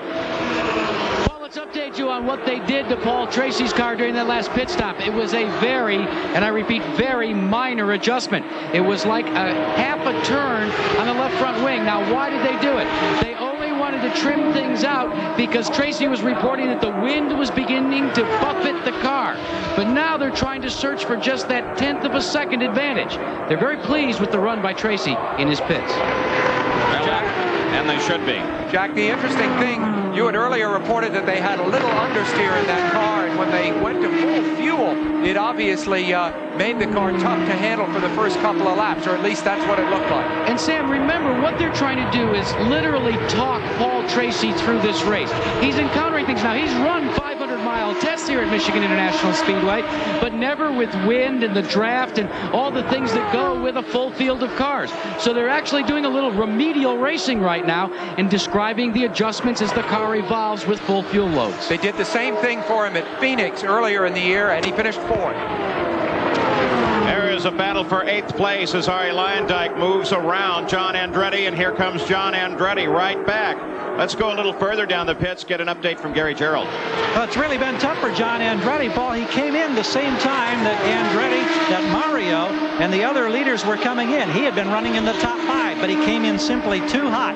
He hit the brakes once, knew he couldn't make it in, had to continue down pit road. That error has shuffled him back now into a battle for 8th place with Arie Luyendyk. A costly move. Now he's got to try to regain all of that lost ground. Costly move, but terrific battle. John Andretti is at the front of it at the moment. You know, it's awfully hard for these drivers. Well, they've been out there running 230 miles an hour. Come into the pit sometimes and be able to slow down to a 0. It's really easy to overshoot the pit. And there is Arie Luyendyk moving down inside John Andretti, continuing battle for 8th place. And John Andretti once again coming right back. They just seesaw the two positions. Both drivers having entirely different lines, giving one an advantage at one place, another in a different place. Arie Luyendyk, of course, down on the inside in the red car, won Indianapolis 2 years ago. Everyone along pit lane has high regard for this man personally and professionally. The dice have not rolled his way in terms of getting a ride. We certainly hope he will have a ride next year. And this, as I said earlier, may be his only chance to showcase his talent. John Andretti is short of a ride for next year, however. Those are in that team, the Pennzoil team headed up by Jim Hall, just trying to figure out what they need to do to elevate that team from a 5th and 6th place runner to a winner. Well, they've changed some of their mechanics recently, Sam, and John's been running a little bit better. And I'm not knocking the old mechanics, but by the same token, often or sometimes when you change people, things change because they work harder. Just in the chemistry of it. Not necessarily you get a better man, you just get a better fit into the organization with a different man. Absolutely. Well, if the Penske cars are to have a hope at this track, it's certainly in Paul Tracy. Emerson Fittipaldi running now in 14th place. Came in, they had to change a shock in the rear suspension of the car, so he is well behind the lead. And Mario Andretti slows it down. Running in 3rd place, Mario Andretti slows it down, and now only Arie Luyendyk is the hope for the Ford engine contingent. As Mario Andretti pulls it off the race course, his day is obviously over. That's really bad for the Fords. You know, they really made the horsepower in their engines, but they just don't seem to have the reliability. Now, of course, we don't know that that's what's happened to Mario. It's an assumption when they quit here at Michigan that you have an engine problem. Well, at Mario's age, you wonder how many more hurrahs, so to speak, he will have in his career. I know he has brought such passion, such totality of commitment, never let up in his 30 years of racing. You wonder how many more chances he has to win a race. It's really sad to see him drop out right here. Mario Andretti's 40th DNF in 63 500-mile races. Yes, and Paul, he certainly had a chance of winning this race today. All with the exception of his son, he had covered until he started having problems. So that's still a credit to Mario. I was really pulling for Mario Andretti today. Let's go to the pits and Jack. Well, Paul, there really isn't any news to report down here in Mario Andretti's pit.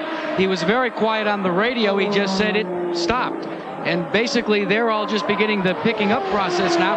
One of the things that happens, because of the new Ford engine, there are Ford Cosworth engineers, and they really deal with the inner workings of the engine.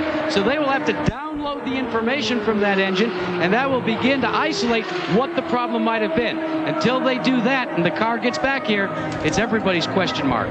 Paul Newman, now with only a race to watch, both of his cars, Michael and Mario Andretti, out of the race. The rearward view from Scott Brayton's car.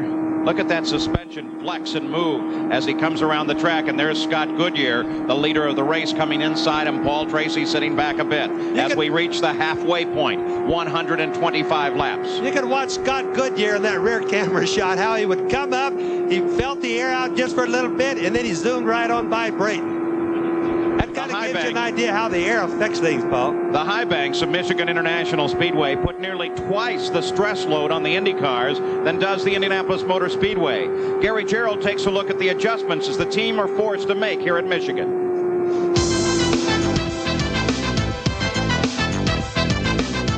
The biggest concern of every driver and every team here at Michigan is the fear of a mechanical failure because of the stress loads that these cars experience at speeds of 220 miles per hour on the 18-degree banking.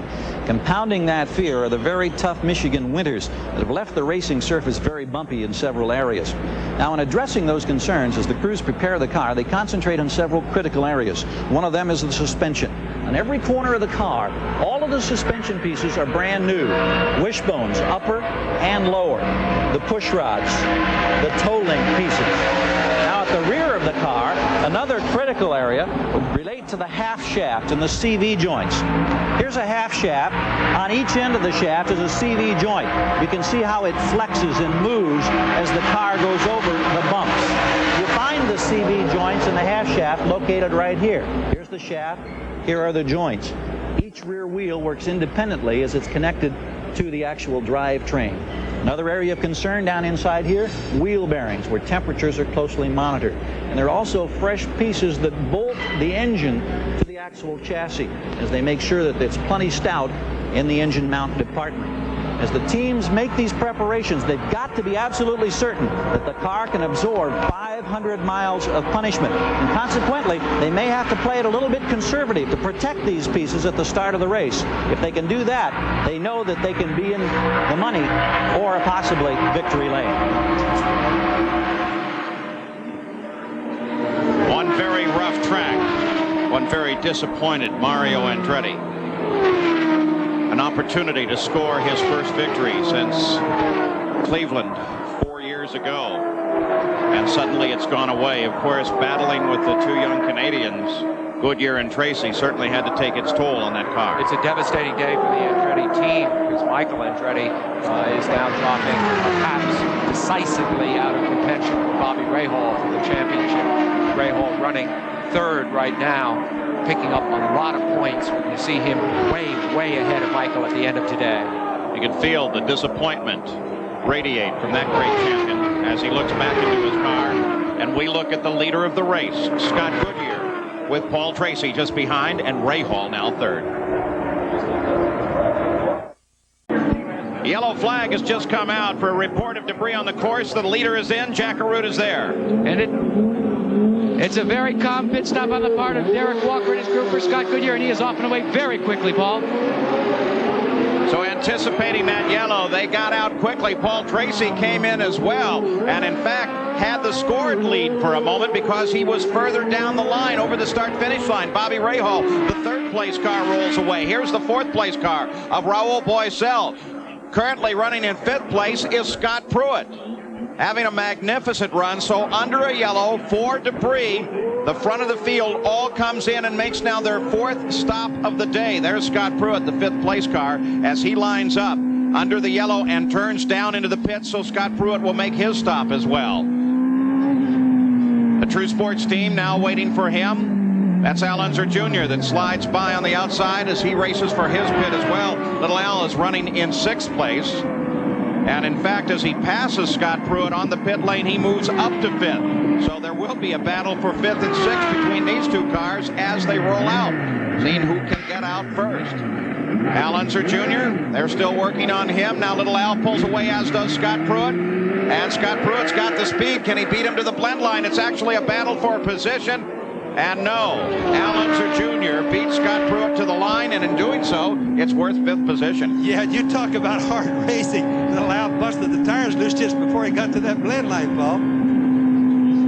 So now, still under the yellow, as we circle the track, the yellow is for debris on the course. Let's go down to Gary Gerould.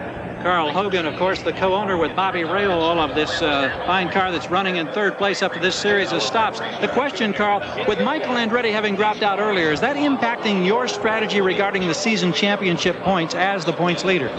No, I think that actually we had our strategy set from the beginning of the car. When we started, we weren't sure of it. We were going to go very careful, make sure we got set up. The car seems to be getting better every time we come in. Bobby's in a lot of communication with us in the pits here. We're making constant changes. It seems like car keeps getting better. With Michael out, of course, it takes a lot of pressure off of us, but actually what we're doing is still running the same race strategies we started with. Okay, we thank you. Good. Paul? So the leaders once again making a stop and taking advantage of the caution to do so. Our overhead shots today, courtesy of the Goodyear blimp Stars and Stripes, sporting Goodyear's corporate blue and yellow colors. Piloting the blimp today, Jim Maloney from Vienna, Virginia. There it is, floating in a beautiful sky lazily over this track at Michigan International. You know, the interesting thing is Bobby Rahal is the only former winner of a race. He's currently running in the top 4. This may very well be a day in which we see a new man win a race. And the points, if the race would end right now, Sam Posey? Well, you can see, obviously, Rahal would have a stranglehold on the situation, and 2nd place would be shuffled. Michael Andretti dropping back into 3rd, Unser Jr. moving up. Well, there's no question about Michael's finishing position since he is out of the fight, as is his father, the pole sitter, Mario Andretti. The race is not over, but we can look at like Bobby Rahal and see how smart he is, how smart his crew is, because he really ran slow or way back in the early part of the race. Now he's up in 3rd place. Now remember, I think he's a very smart man. He's really going after the championship. He's already in 3rd, only 2 spots off of 1st, way ahead in the points, as Sam said, if he finished now. Well, when the race began, Michael Andretti jumped off and led solidly through the early part of the race until suddenly something let go in his car, taking Michael out. And taking over the lead then was Mario Andretti. And now we are in a situation where 2 yet to win in racing. Paul Tracy and Scott Goodyear are leading this race under yellow. Coming up on Monday, August 10th, the New Orleans Saints versus the Chicago Bears, an NFL preseason special here live at 8 o'clock Eastern on ABC Sports. So we continue under the yellow flag as Mario Andretti has made his way back toward the pit area and is receiving the thanks for a great race thus far from his many fans.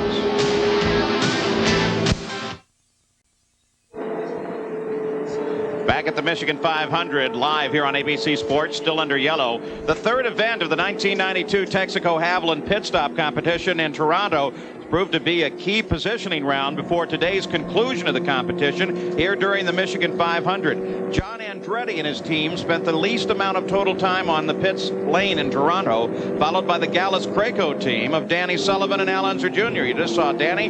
Here is John Andretti. Their excellent pit work have moved these teams into 2nd, 3rd, and 4th respectively behind Bobby Rahal, who leads both the IndyCar point standing and the overall pit stop competition. There are the points and the money paid. So that will be resolved here at the conclusion of the running today. We're still under yellow, so let's go down to the pits. Ari Lyondike, the last Ford hope in this race, now on the sidelines, and I know it's a bitter disappointment, and I know you were chasing some severe handling problems all day. Well, right from the start, the car was pushing, and it just wouldn't turn in, especially on full tanks. At the end of the run, the last 5-6 laps of a fuel tank, I could run I actually ran a 221, I think, but in the beginning it was like 206, 207, and the car was just a real handful, and I couldn't compete in the corners behind other cars. The car would just wash away. Thank you, Ari. All right, Paul? Too bad to see Ari out of the run. We're on board with Al Unser Jr., who has been rumored to be leaving Gallows Craco Racing next season for Formula One. We ask him about loyalty and how it relates to his racing career. It means an awful lot to me just to be able to race, and you know, I would be racing if they paid me prize money alone, you know, or just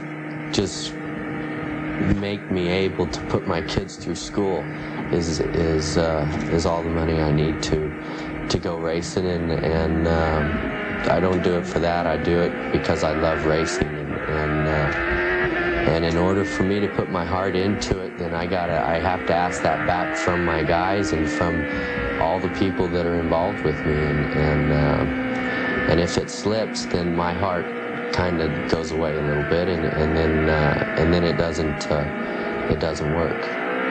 But Little Al does have a test session with Bennington coming up in September. Both Michael and Little Al rumored to be going to Formula One next year. But as we've seen with Paul Tracy and Scott Goodyear here, we have new names. There's Scott Goodyear, the leader of the race, who can easily replace those stars should they leave. Isn't it ironic that even in a year in which you win the Indianapolis 500, your fortunes can come unraveled? It happened for Arie Luyendyk, too, a couple of years ago.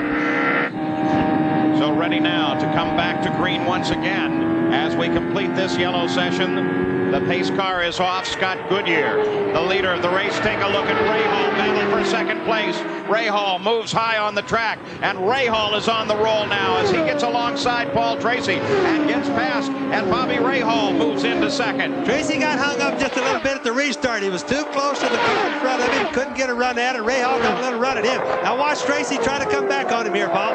Paul Tracy makes the charge. Drag race down the backside as here they come, and Paul Tracy moves back into second. So Rahal and Tracy have a great battle going, which should to the advantage of Scott Goodyear. You can just bet you that Rahal is still not moved by this. He doesn't care whether Tracy's ahead or not. He just wants to keep and try to win, keep the car together and try to win the 500-miler, because that's where the points are. Maybe it's just the paint job of the car, but Paul Tracy's starting to remind me of a young Rick Mears. There's Al Unser Jr. Just ahead of him is that battle for second place between Rahal and Paul Tracy. Take a look at this Chevrolet provided telemetry. Boy, is it great. Look at the lateral G's. Sometimes in these corners, for a few seconds, you will see as much as 4 G's lateral. Telemetry may not show that because of the interval in the data stream. There is Bobby Rahal just to the outside. Little Al moved down right on top of Rahal for a moment. Great telemetry feed out of these cars. And there is Rahal. Little Al just behind him. Paul Tracy solidly back in second place once again. But solidly in first place is Scott Goodyear. And of course, every one of these cars now contending the lead, running a Chevrolet engine. In the battle between Ford and Chevrolet that Bobby mentioned before the race, Chevrolet has staved off Ford in a very big way today. These are, in fact, all the Chevrolet A engines, all built by Franz Weiss down in Texas, all by the same guy. Theoretically, they're all equal engines, and the best I can tell, they really are. Al Unser Jr. is running in 5th place, 1 lap behind the lead. On the leader lap, Scott Goodyear, Paul Tracy, Bobby Rahal, and 4th place, Rahul Boisel. We continue to ride with Little Al.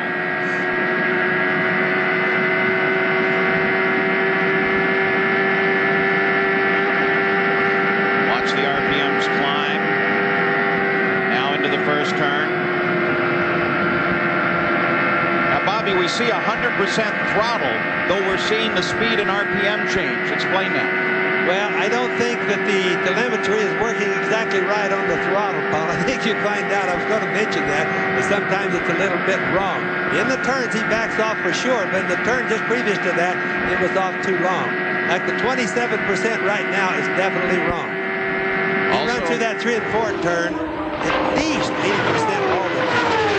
6th place, Scott Pruett moves inside John Andretti, and Scott Pruett looking for a grab of 6th place. John Andretti had it. Scott Pruett has just taken it away. Now a look out the front of Scott Pruett's car. What a great view. Yes, and just look at the high line that John Andretti had. He was right flat on the edge of the black. Everything outside of that is loose. Look at the black on the racetrack, the gray on the right. Everything in the gray is going to be very loose because that's all the marbles that the guys have thrown. That's where it is. First time we've seen this new nose cam from Broadcast Sports Technology. Look down on the front there. Those two little like teeth-shaped things. Those are what they use to change the setting of the front wing during a pit stop. Scott Pruett's best finish this year has been 6th. He came within a whisker of getting the pole at Long Beach, but when you consider the combined talents of everyone on this team, you have to say the season thus far has been frustrating, and they certainly deserve better. And today, they are earning a better place on the track. Go back and we'll take a look at that pass that we were talking about just a moment ago. There it is. There's Scott Pruett, John Andretti running high. And look how he overhauls him, forcing Andretti way up to the wall. And he really forced him out there, and John just stayed out there. John even got into the gray a little bit. The idea is you take your right rear, like Scott Pruett did, and just gently move it to the right. The guy that's on the outside isn't going to hesitate just a little bit, and then it's easier to go on by. Scott Pruett running smoothly in 6th place after 150 laps. The scheduled distance, 250 laps or 500 miles. As we look at the full running order all the way through the field, only 13 cars still active on the track at the moment. There's a list of everyone out of the race thus far. Let's go to the pits and Jack. Well, Paul, you know, normally Roger Penske only runs 2 cars through most of the IndyCar season. For the 500 miles, he runs 3 cars. Paul Tracy is still in competition. His team, mostly carrying the blue fire suits, they're part of the pickup crew for Paul Tracy's 3-car effort. But with Rick Mears dropping out of the race, some of the experts from Rick Mears' pit have been pressed into service. And probably one of the more important guys, Jerry Breon. Jerry Breon is a tire expert on Rick Mears' team. You talk about a guy that knows compounds. There's Leslie Goodyear, and really knows how to make a tire stick. Jerry Breon is the man. Yeah, he is also a very fine collector of model trains, HO scale, which, Paul, you and I have a passionate interest for, too. Oh, you bet. He's our guru, isn't he? Yeah. Yeah, and you know, he's also the chief fabricator. He makes all the headers for the cars. One of the most important part of the cars, the turbocharger part, the header makes that work. Breon makes every one of them. Watching Bobby Rahal, now 6 seconds behind the leader of the race in 3rd place. The leader remains to be Scott Goodyear. Paul Tracy is 2nd. We'll be back after this message and a word from our ABC stations.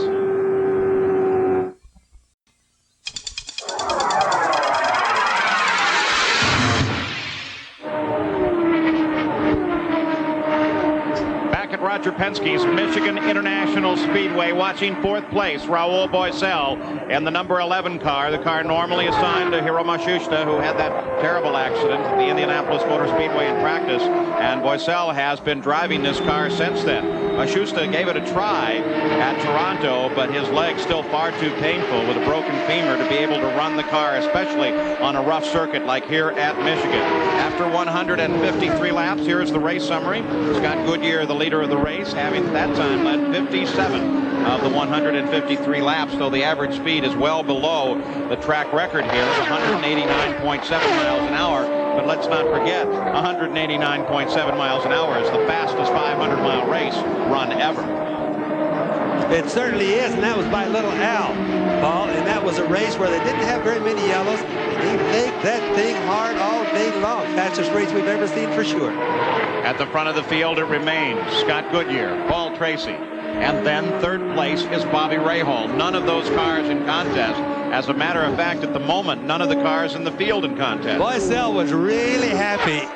Not that Hiro got hurt, but he was able to get a ride from Matsushita. That's one of Dick Simon's cars, and the team is really ginning good, going fast this year. In fact, Dick Simon had promised that after Indianapolis, Rahal was going to have a full-time ride to the end of the season. This just helped a little bit more. Speaking of people who've been hurt, Nelson Piquet, about 2 weeks ago, made a trip to Tokyo. Remember, he so badly hurt at Indianapolis. He took 2 first-class seats. There's Tony Bettenhausen leaving the pits, and was able to make a short business trip. It was great, he said, to get out and away from Indianapolis for a while, where he'd been recuperating.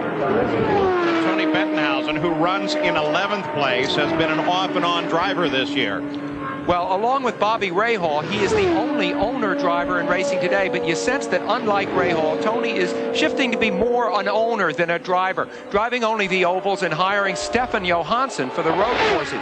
Tony is 40, he has 2 daughters, is said to have very little interest in continuing to drive into his 50s as Mario and AJ have. And Stefan Johansson, who has been driving this car from time to time, as you said, Sam, tested the car for True Sports last week at the Mid-Ohio Sports Car Course. So there is a chance there perhaps for Johansson with 2 different rides. Yeah, and Tony's a good owner.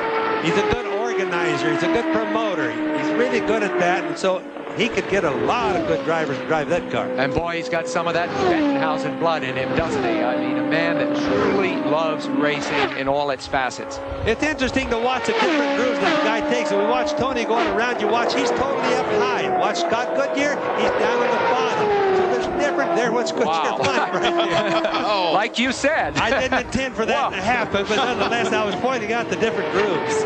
I'm afraid we also saw a speed differential.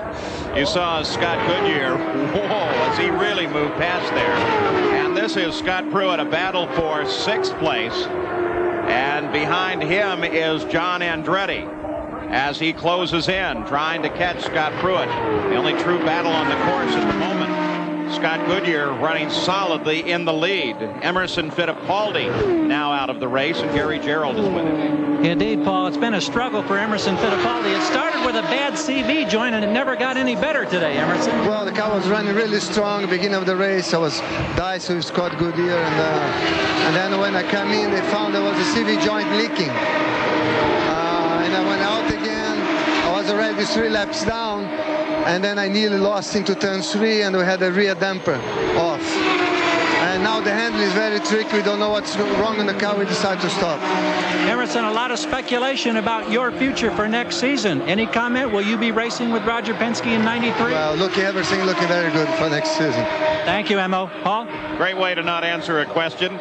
Yes. Now, Paul Tracy is the whole hope for the Penske organization. You know, Emerson's CV joint, that's really the U joint, the CV joint on the rear axle. And what happens when he says it leaks is it's got a rubber boot around it. The rubber gets torn and melted off, and the grease leaks out. That's very dangerous, Paul. Let's keep an eye now on the 3rd place car of Bobby Rahal. The officials, one of the track observers, reported they thought they saw a spray at the back of this car, which, by the way, is Lola Chassis 007. So Rahal, who was given to name his cars, obviously this one is 007. He's running awful low and slow.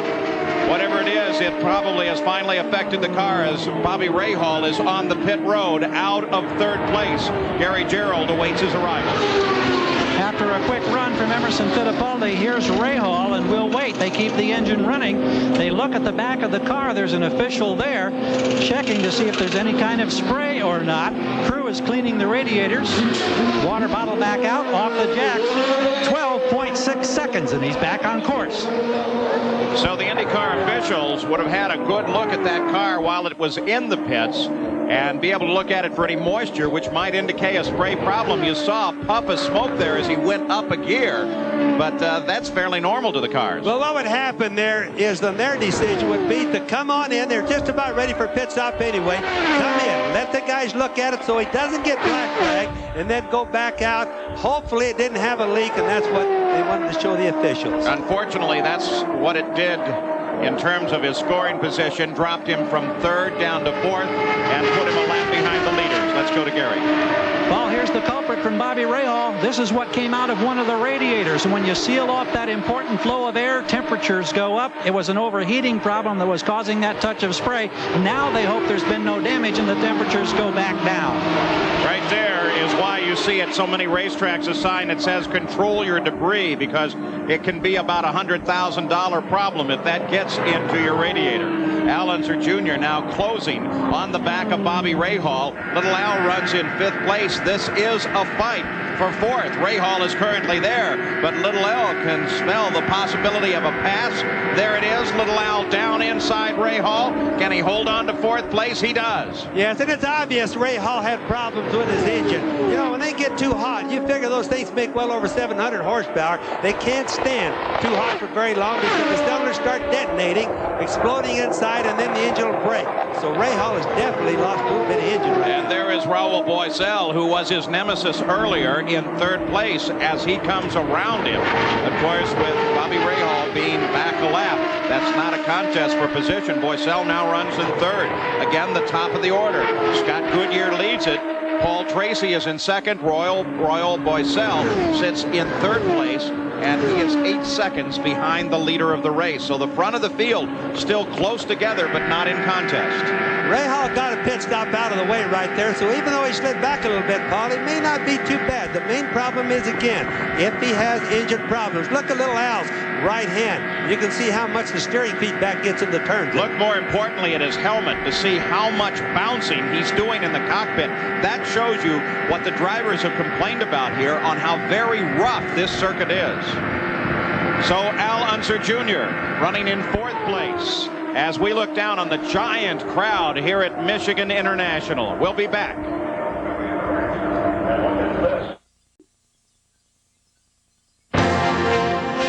The Michigan 500, brought to you by Toyota, reminding you to always buckle up.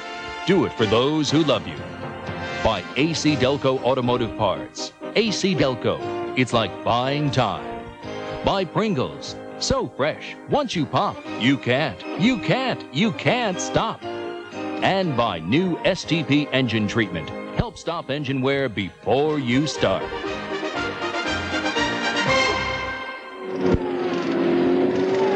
Back at the Michigan 500, under green, the leaders have begun to make pit stops. Here is Paul Tracy in the pits. Rahal Boisel has been in as well, as has Scott Goodyear. Look at Paul Tracy light the tires on number 7 as he roars out of the pits and back into the competition under the green flag. Here is Scott Goodyear, who is running behind the leader of the race.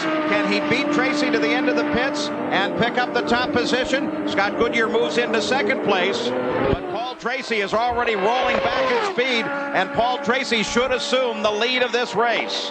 Goodyear has made the stop. I think Paul Tracy is now the Don Garlits of pit stop exit. Boy, does he burn those tires up. I think he could take a little bit easier on his clutch and transmission this late in the race, especially when he's leading it. But that's part of the learning he's going to have to go through. Well, that does bring up a question. Emerson Fittipaldi went out of this fight with a problem with his CV joint, his constant velocity joint, a modern version of a universal. That's something that is really pressured when you roll out of the pits hard like that. Well, it just literally kills him. Really hard on him. Of course, if you get the tires broke loose hard enough, it doesn't make a lot of difference. He did eventually do that. Are there problems for Scott Goodyear? Perhaps Gary Gerould can tell us. Paul, the first glitch in the armor of Scott Goodyear today on the pit stop while we were in the break. He overshot the mark by about 18 inches to 2 feet. They had to push him back because, remember, these fuel hoses are only about 9 to 10 feet long. Consequently, it was a 19.5-second stop. That's about 6 seconds longer than normal, and it translates to a lot of yards on the racetrack. Well, it made the difference between first and second place because Scott Goodyear is in second now, 4.5 seconds back. Gary, it's still incredible, isn't it, that they slow from 225 miles an hour to a specific exact point. To overshoot by just 18 inches seems an absurdly small margin of error. We become so accustomed to seeing them hit those marks routinely that when they do have to lock it up and slide those few inches past, it's an agonizing moment for everybody in the pit. But people still have to remember, 225, 230 mile an hour. This was just a few laps ago while we were in break as Paul Tracy, his car working very well on a light fuel load, was able to maneuver up and get past Scott Goodyear and take the lead. Of course, they were using Scott Brayton's position to aid in that pass just a little bit. But it's obvious that on light fuel loads, Tracy is in very good shape. Scott Goodyear tried to come back hard. They both know that they were racing within a very few laps of a pit stop, but still, neither one wanted to give up. No, that's the time you'd really like to get a little advantage on the other guy so you can have that little buffer for the pit stops. For example, Scott Goodyear, crew made a little mistake, or he made the mistake, and they suffered from it, so he's behind a little bit now. So as a result of that pass, and then the pit stops, Paul Tracy got into the lead. Scott Goodyear fell to second, Rahal Boisel third, Bobby Rahal fourth. And into the pits was Scott Goodyear. Now you can see they just couldn't quite get that fuel hose in on Scott Goodyear. There's Bobby Rahal in. We're back live. Bobby Rahal, 4th place, into the pits with a calling off, Jack. Well, Paul, you talked about, Gary Gerould did, about the debris that was in the radiator and the problem and the concern that it might cook the engine. That's exactly what has happened. It's all over for Bobby Rahal today, and that is not as costly as it could have been in the chase for the championship, because his major competition has gone out already. Gets the well wishes of his wife, and it's over. You know, Jack, the interesting thing is, although he was unable to extend his lead in terms of points, there are now fewer races left in the season. Just 6 left now between here and the season closer in Monterey. So, in fact, tactically, he's improved his position, even without scoring points. You can bet. Michael Andretti was one happy little boy, or one happy person right now when he saw Rahal drop out like that. Well, Bobby Rahal does have a consolation in climbing out of the car as we continue to watch the circulating Paul Tracy in the lead of the race. Bobby Rahal has won the Texaco Haviland pit stop contest far and away. Great set of stops throughout the year, and so for his team, Bobby Rahal is to be congratulated. The summary for Paul Tracy: started 6th, now up to 1st, has led 19 of the 183 laps complete. And Paul Tracy is running down low on the course and slowing as Scott Goodyear comes past. Paul Tracy is on the pit road. Paul Tracy heads for the pits, and Scott Goodyear reassumes the lead.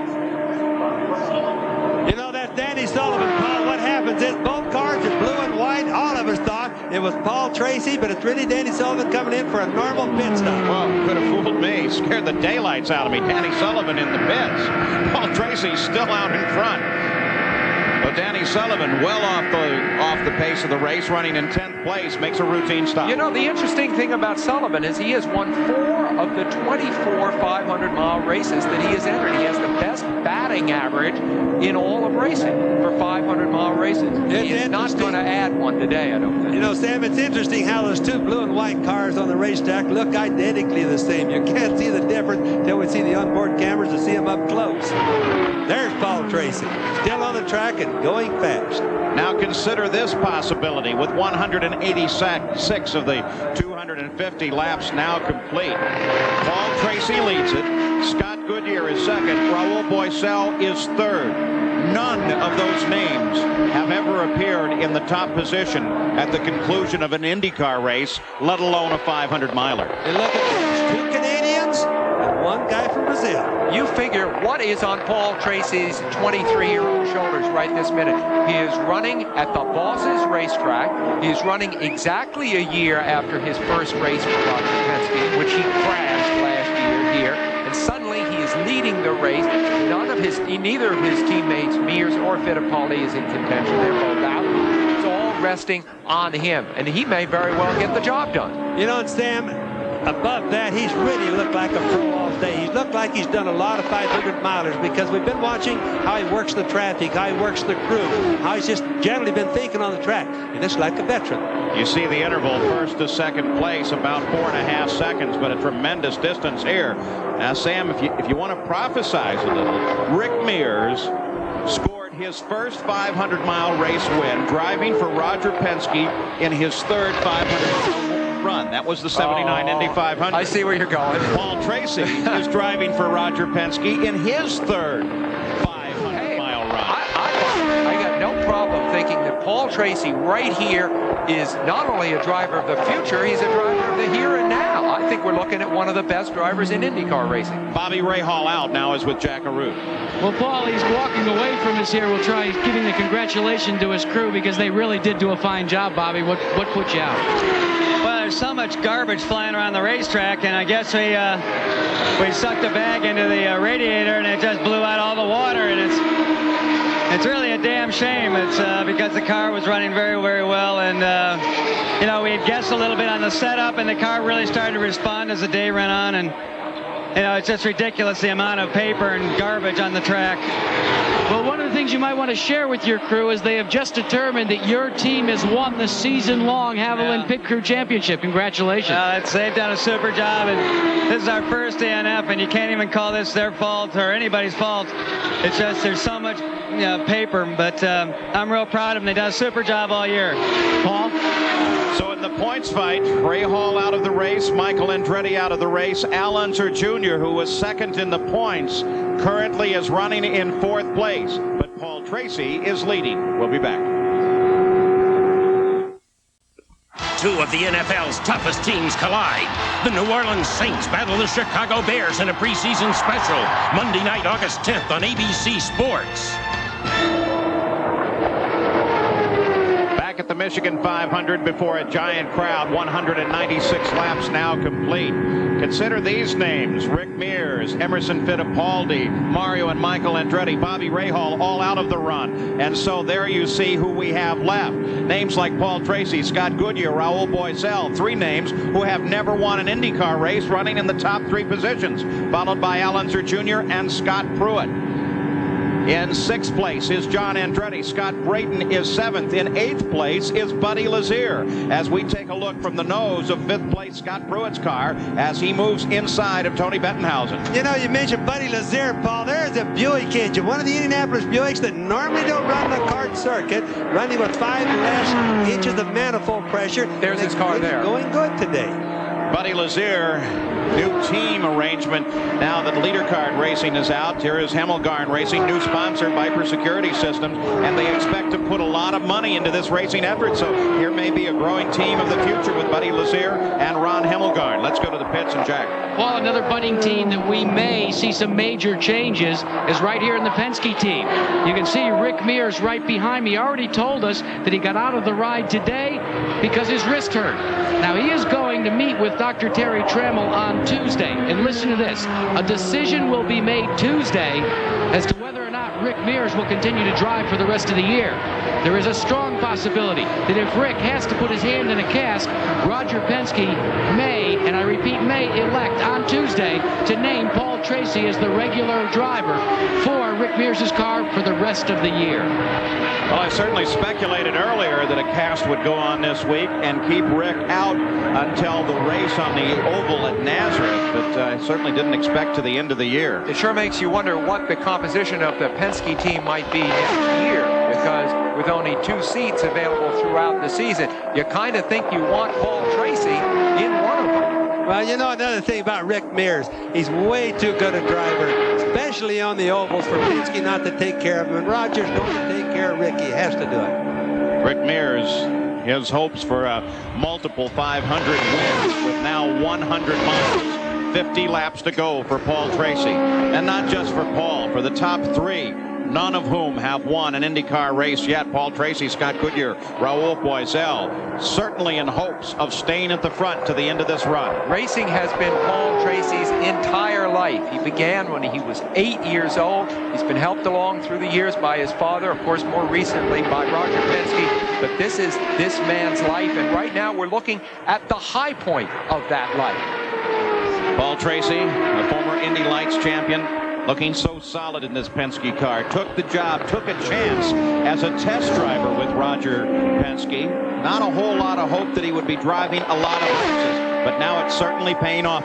This would be the Penske team's first win, of course, since the very first race of this season, which Emerson Fittipaldi won. They've hit an embarrassingly long dry spell for this great team, and what a place to get back on top, the track that Roger Penske owns. Yeah, he wrecked one of Roger Penske's cars leaving the pits at Indianapolis, if some people might remember, in practice. And rumors started flying around that Penske might just let him go because he was wrecking too many cars. When in fact, Roger probably has more faith and stays behind, more stamina behind his drivers than anybody else. Instead, he's given Paul newer cars, better cars, and a new engine, the whole shoot caboodle. So there we have out in front, it is Paul Tracy. You're on board now with Scott Pruett in his aerodynamic vehicle. But recently, he had an opportunity to ride in a very, very fast hydrodynamic vehicle, the nuclear submarine USS Birmingham.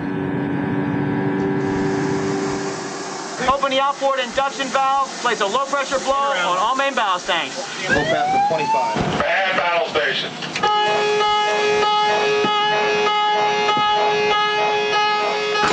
Shoot.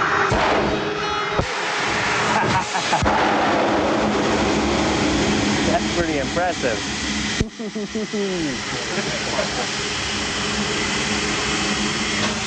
That's it, it's gone. See you later.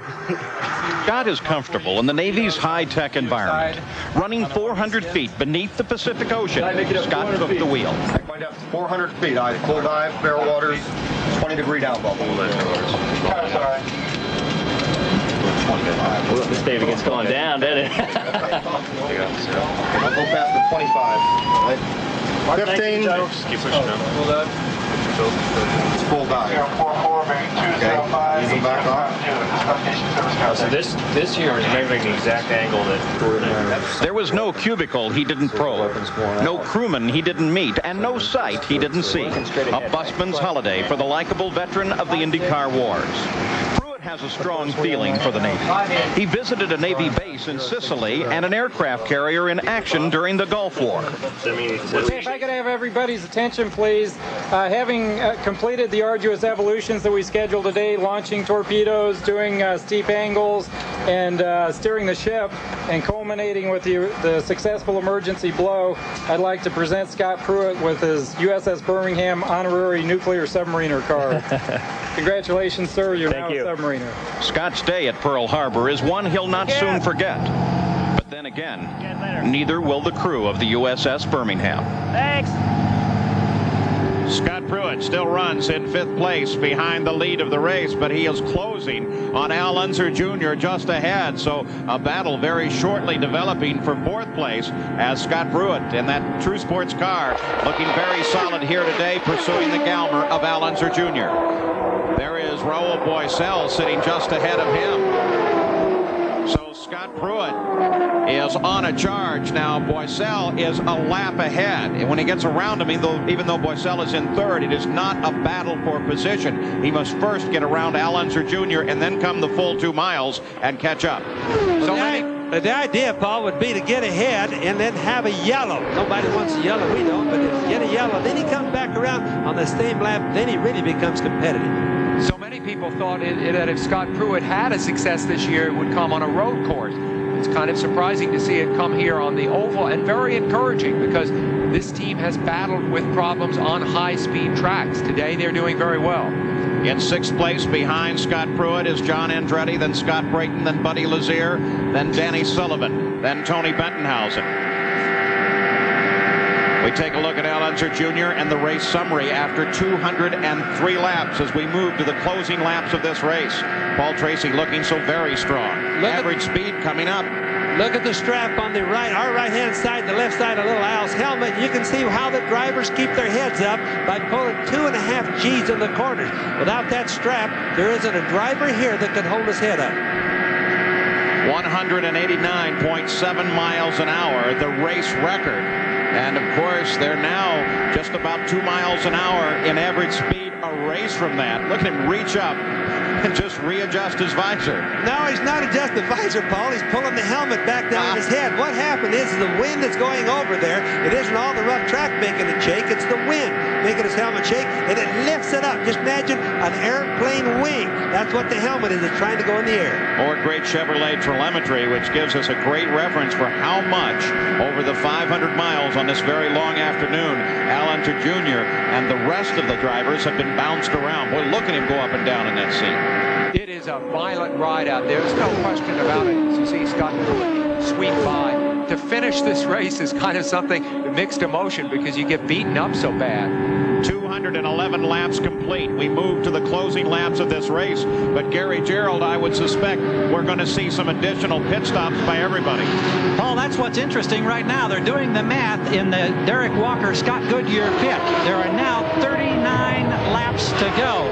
The normal pit window is around 35 laps. It's now been 35 laps since their last stop. We expect Goodyear at any moment, and they hope is the key word, but that's the last time they'll have to come in. Now let's check on the Tracy situation with Jack. Well, Gary, Paul Tracy has been called in just as you switched it down to me. Tim Bumps and the rest of the crew, including folks, as we said, from Rick Mears' crew, awaiting what they have determined will be their final stop of the afternoon. Now, he has not complained at all afternoon about the handling of the car, and they continue continue to talk him through. Roger Penske working on the radio with him, waiting for him to make his presence known. They have talked him through about how important it will be to leave the pits properly.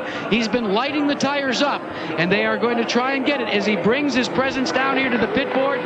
Let's see if they will make any changes. He locks the tires up, and he goes to work. So Paul Tracy in the pits. Scott Goodyear comes in as well. Both cars in. Now it is a battle of the crews. Paul Tracy has been getting out the fastest recently. Scott Goodyear, there is Paul Tracy already away. Scott Goodyear still waiting for his rollout. Paul Tracy heads out. Rahal Boisel comes in the pits at the same time. A long stop for Scott Goodyear. Finally, with the fuel fully in, he heads away. About 18 seconds for Scott Goodyear, the same length of time on the stop for Paul Tracy. That owing mostly to the slow fuel flow as they get the final gallons in. It's always slower then, but if you notice on Scott Goodyear, he locked up the front brakes just as he got there. This is something he'll learn after he's run this 500-mile race, and he's got too much brakes on the front, and that's what caused him to overrun the pit on the pit stop before. Cost him about 5 seconds, Paul. This time, though, he did nail it, Bobby. Here's Scott Pruett into the pits, and of course, if you do lock up that front wheel on a stop where you know you're going to change the front tires, it's not so bad. Report now coming from the IndyCar officials that Scott Goodyear's jack, as we watch Scott Pruett making his stop, the jack that comes out of the bottom of the car, which just is a round cylinder about 1.5 inches in diameter, as Scott Pruett spins the tires coming back, got stuck, causing a depression in the hot asphalt here, and they couldn't get the jack back up for a moment. Let's go to Gary. Well, on the Goodyear stop, on the left rear tire, they're concealing a significant wear point. There was a strip about 4 to 6 inches long where the rubber had torn away. We don't know if the tire was cut. We don't know if it's a blistering problem or what, but that could have affected the handling on Goodyear's car. Now he's got fresh rubber. Can he catch Tracy? And of course, what you're watching is a tire engineer from Goodyear Tire and Rubber Company taking the temperatures in 3 to 4 places across the surface of the tire, and what that tells them, Bobby Unser, is how the suspension is handling, doesn't it? It certainly does, Paul, and not only is Goodyear's information that they need, but also to help the guys see how their car went during the race. All right, let's go back and take a look at Scott Goodyear's last stop, because he runs now in second place behind Paul Tracy, and that last stop made a difference because apparently a jack got caught. Now, watch the car. The jack's underneath the car. He rolls in, locks the brakes just a little bit. The jacks engage. See, the jacks are in the car. Down underneath the chassis. They thrust out from the car. There are 4 of them, 2 in front, 2 in the rear. You can just get a glimpse of one behind the right front wing there. And it came down very slow, and it came down slow because one of them was stuck. In fact, the right front looks like it's still out a little bit. Well, what happened? He really didn't stick it into the pavement, Paul. It was bent just a little bit and wouldn't retract. The rear dropped down first, and then the front came down too slow. But, you know, if he did have to stop some more, he'd probably really have a problem. Again, the IndyCar officials keeping an eye on this car. 4th place, Unser Jr. They reported some smoke at the back of the car. Well, Paul, you said before the race, this is a race of attrition, and that is exactly what's happening now. We're very near the end of the race, within 50 miles of the end of the race, and cars are beginning to really show the strain of racing at this place. It happens every year. It's happening again now. Often the smoke that they see comes right after pit stops, and it really isn't smoke. What it is the cars are rubbing bottom, and they let out a little smoky puff underneath from the car rubbing. Just imagine a car rubbing at 230 miles an hour. Well, and they're rubbing because they've just taken on a full 40 gallons of fuel. That's about 280 pounds, so it's sitting down harder on the springs. And they start the cars right almost on the ground. If you look at these pictures, the cars go by, you'll see they're so close to the ground. Look at little Al's car there, almost touching right now. So when it gets down the turns, it rubs. So no sign of additional smoke or vapor at the back of the car. This is Scott Goodyear when he came out at the last stop. Watch the front right area, we're told.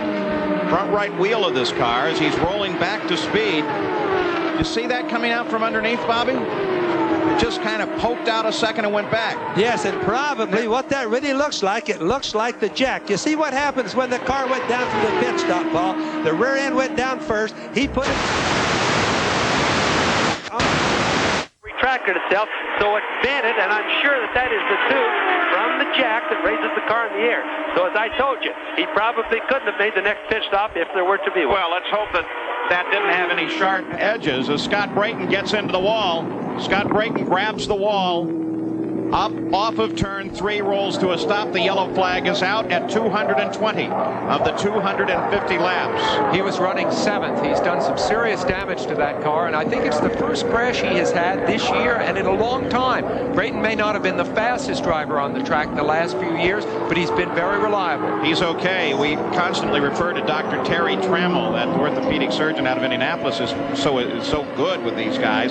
That is Terry Trammell talking to Scott Goodyear right there. So he's not just good in the operating room, he is right out on the track constantly with these guys. To Scott Brayton. He seems to be fine. He's the guy that Trammell that reconstructs all these feet that you hear about getting broken in Indianapolis, but he loves racing, and that's the reason he's here. Well, let's hope that we don't see too much of that anymore. They're working on new rules. In fact, Mike Devin of the United States Auto Club Tech Committee was here yesterday, and they were talking about new rules. There's the accident right after he got into the wall. At least he got the back end of wall around and slapped the wall with the left side of the car. Yes, and if you look at the right rear tire, it's flat, Paul, and it's not bent up or anything. Look at the hole in the right rear tire. So what probably happened is he ran over some debris on the track, blew the right rear tire, and then got into the fence, obviously causing a lot of damage to the car. A lot of damage, a lot of oil on the track as a result of the coolers being collapsed. Now here's the onboard view of this situation. You ride now with Scott Brayton just seconds before his moment. We'll know what happened. Now you could almost hear that right rear tire blow as he went in there. He ran over something and just exploded the tire by running over something. So the first really serious contact with the wall in this 500 miles, but Scott Brayton is okay standing out of his car. We have 222 laps left. We'll be back after this message and a word from our ABC stations.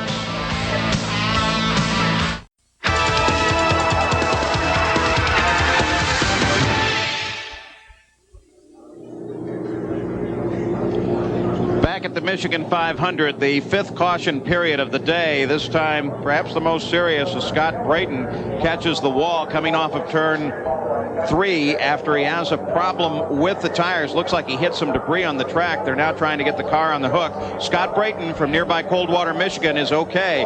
Now, Bobby, this was him right after he lost it and into the wall. Yes, and he did it right. Look at the straightaway back there, Paul. He's come a long ways. You can see the smoke way back down the road. He did it still going straight. Just as you start rolling in the turn, the right rear tire blew from running over something, and he has no control over the car whatsoever, and it's the worst place in the world to bust loose and hit the wall. Helpless passenger at that point in the game. Fortunately, it happened diagonally across the track from where his thousands of fans are sitting in turn 1 and 2. I'm glad it didn't happen right in front of him. So Paul Tracy and Scott Goodyear first and second. An update on Paul Tracy. Here's Jack. Well, Paul, it really boils down to when we go back to green flag racing, it will be a sprint to the finish. Roger Penske, fully aware of this, has been talking to Paul Tracy, trying to remind him of what he should be concerned about when they get ready to drop the green flag. He went over several times on the radio. Remember, the green can come out in turn 3. Be ready there, because when you get to the stripe, you'd better be full on. And all that Paul Tracy said was 10-4. Let's check in with Gary Gerould. Two things of interest in the Goodyear pit. Derek Walker behind us has sent a crew member down to the Dick Simon pit now to see if Rahal Boycell, who is down a lap, will let Goodyear move past him so that he can be directly behind Tracy and try to more directly challenge for the lead. We asked Derek, I said, is this Indianapolis all over again? He said, well, only that this time we're going to win. Paul? Well, with 25 laps to go to the finish for Paul Tracy and Scott Goodyear, it is something they both understand. A sprint to the finish of the race. Let's go back to Jack. Well, Paul, let me update you as to what the answer was from the Rahal Boycell team. They said, no way, no deal. We're going to try and unlap ourselves. We think there's still time for us to get in the hunt. How's that for a can of beans? Adds to the sprint. It certainly does that. So Tracy, then Goodyear, then Boycell, then Unser Jr., then this car, Scott Pruett. So as they circle under the caution flag, with only one real accident here today, let's go back and think about accidents in the past here. Michigan Superspeedway has seen its share of incidents. It's no exception today, but really only one, when before it has been quite busy. In the first race in 1981, during a pit stop to refuel Herm Johnson, the car, then the pits were engulfed in flames. The fire spread to include Bobby Unser's pit before it was finally brought under control. Bravery was commonplace on that day. The following year on a restart, Hector Rabacchi and A.J. Foyt tangled, sending both cars into the wall and taking several others out of the race. In 1983, Kevin Cogan tangled with Gordon Johncock. The front of Gordy's car was crushed, and he suffered leg and foot injuries. On the final lap of that same race, John Paul Jr. challenged, then passed Rick Mears for the lead. But as he did, turbulent air from Paul's car sent Rick sliding. He slammed the wall. Then Rick was lanced by Chris Neifel. As the yellow came out, so did the checkered flag, signaling John Paul Jr.'s first and only IndyCar win. In 1984, Al Unser Jr. was moving to pass Chip Ganassi when Chip collected Al and took both to the guardrail. The cars disintegrated, but neither driver was seriously injured. Later in the same race, Pancho Carter was maneuvering on the backstretch, closing and attempting to pass Rick Mears. But then he lost control. As he ricocheted off the guardrail, he sheared off the thick supporting posts. The car protected its passenger through all of that and a frightening series of flips and rolls. With only a little help, Pancho Carter limped away from this accident. One of the most unusual incidents occurred here in 1984 when Gary Bentonhausen did pirouettes on the top of Howdy Holmes' car. Neither driver was injured.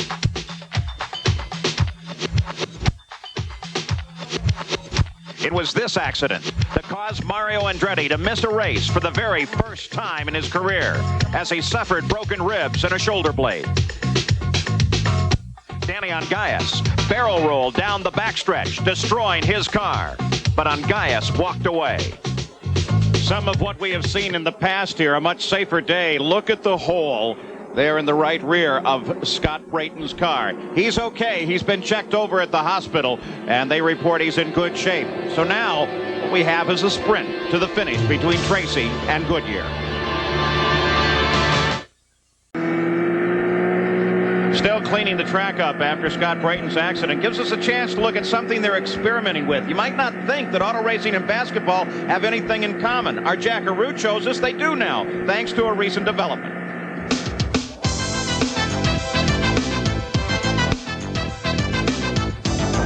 At one time or another, most of us have seen the famous pump shoe that's utilized in a lot of athletic endeavors. Well, the concept is a simple one. You add an air-filled bladder to each of the shoes to provide additional support to the foot area. Now, this concept has now been transferred over in a joint research project with the folks at Bell Helmet into helmet technology. What they've done is they've introduced the same type of air-filled bladder to the bottom area of a helmet. Once a driver puts this helmet on, he simply pumps it up for a snugger fit. Now, that's pretty important when you use a helmet in an open cockpit racing environment. Now, this is all very new. In fact, it's still being developed. And Al Unser Jr. is the driver who is working in the development process. Al, you saw it too earlier with his helmet being pushed back by the airstream. That may help immensely. So they continue to move under the caution here. Paul Tracy is the leader. Scott Goodyear right behind in second place. Rahal Boycell a lap back in third. None of those men have ever won an IndyCar race. Then Al Unser Jr. and then John Andretti as we are waiting for the green flag to come out. We anticipate one more lap of caution. That's Tara. It's Paul Tracy's girlfriend. Yes. Boy, look at the smile. Smile and yet apprehension. She knows what is to come. So does Leslie Goodyear. A tremendous sprint to the finish of this race. Jack Arute? The captain, Roger Penske, the last words he gave to Paul Tracy, he said they're going to 1 to go. Remember, Paul, you control this race. You control the start. Make them start it the way you want it. Again, all Tracy said was 10-4. Well, Rick Mears had said time and time again that momentum is the key thing coming back from a yellow flag to a green. And in the front of the order, you have a much better chance to set that momentum coming back. What Roger's really telling him, and Roger can't say everything because people can listen to his radios, but he's telling him when he goes into turn 3, open that dude up and get it moving, get a run at him, because there's nothing illegal about that. We're going to see a comparison here, too, between two versions of the Chevrolet engine. The A engine in Scott Goodyear's car, the newer B engine in Paul Tracy's car.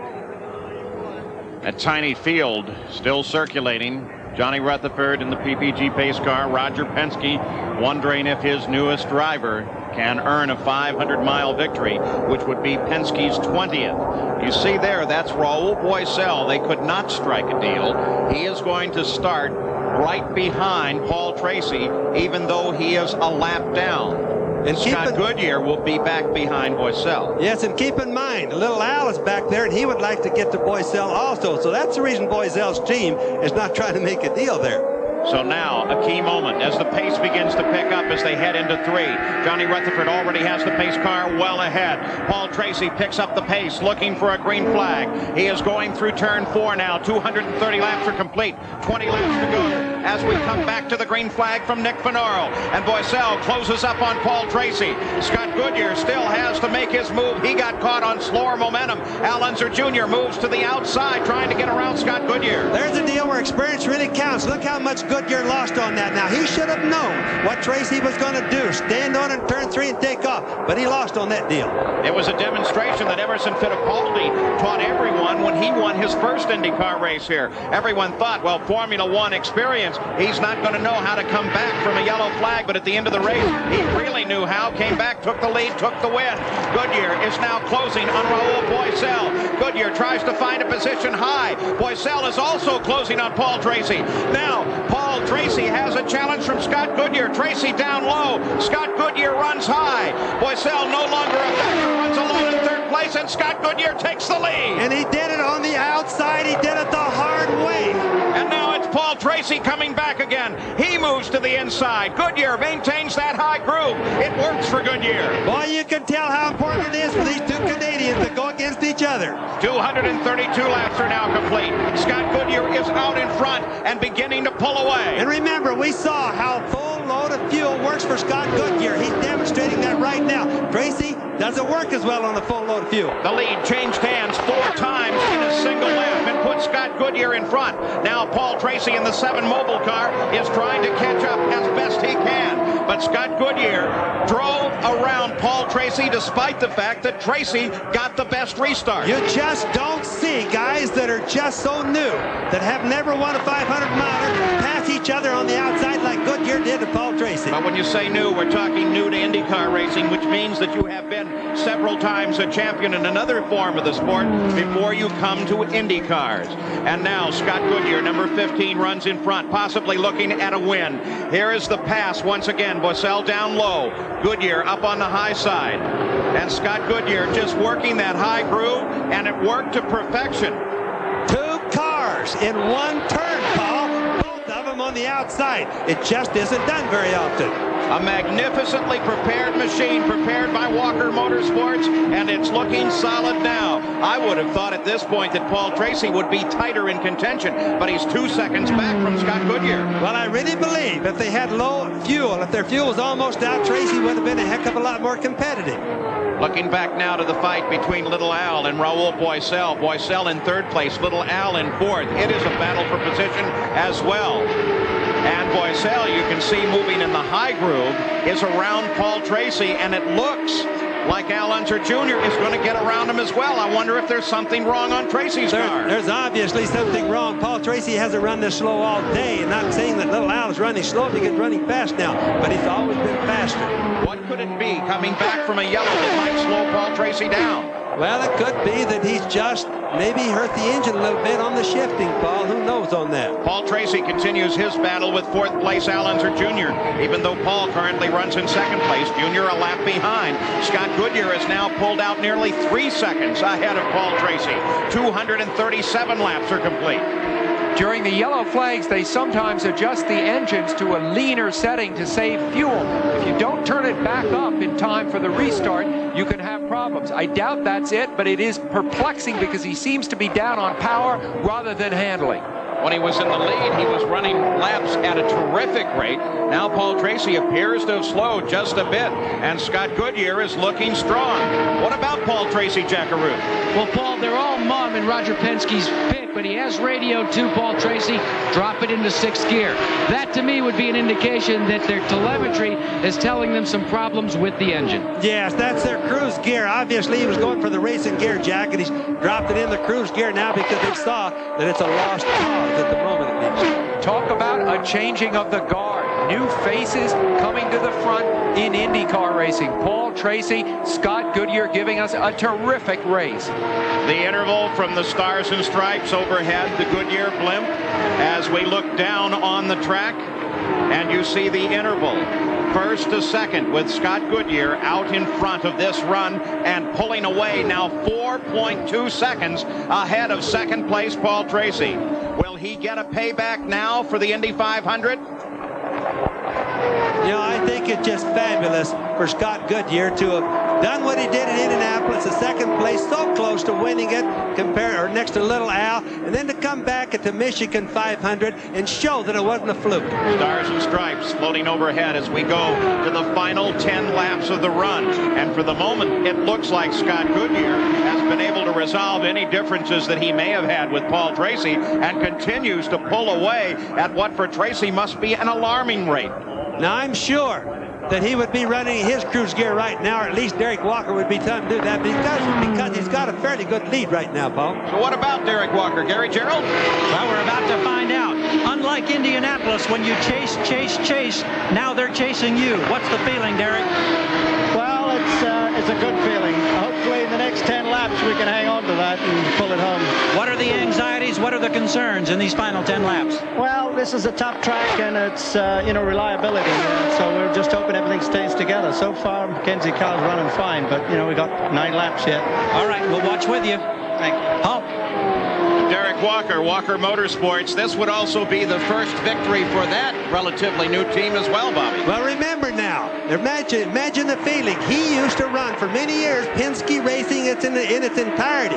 So for him to outrun Roger Penske today with a driver from Canada, a relatively new driver, it's going to be a feather in his hat. And to outrun him, Penske, on Penske's home track. Boy, this is going to be a sweet victory for Derek Walker if Scott Goodyear, who we see here, can hang on. Solid point is the number 15 car. The silver and blue of Scott Goodyear continues to circulate now with just 8 laps to go and still setting a spectacular pace. As we see Leslie's hands there, Scott Goodyear, her husband, has one of the firmest handshakes in racing. You look right at him, he shakes your hand, you know you're making contact. I don't know where Jim O'Donnell from McKinsey is today. He's watching it somewhere on TV, but I'll guarantee you, he and all McKinsey people are turning flip-flops right now. Well, they're a wonderful couple, Leslie and Scott Goodyear. Are they looking at their first IndyCar win? It is very possible now with just 7 laps to go. And Scott Goodyear pulling out 5.5 seconds over Paul Tracy. And I think it speaks to the issue of how healthy IndyCar racing really is, because they talk about the enormous budgets of teams like Penske,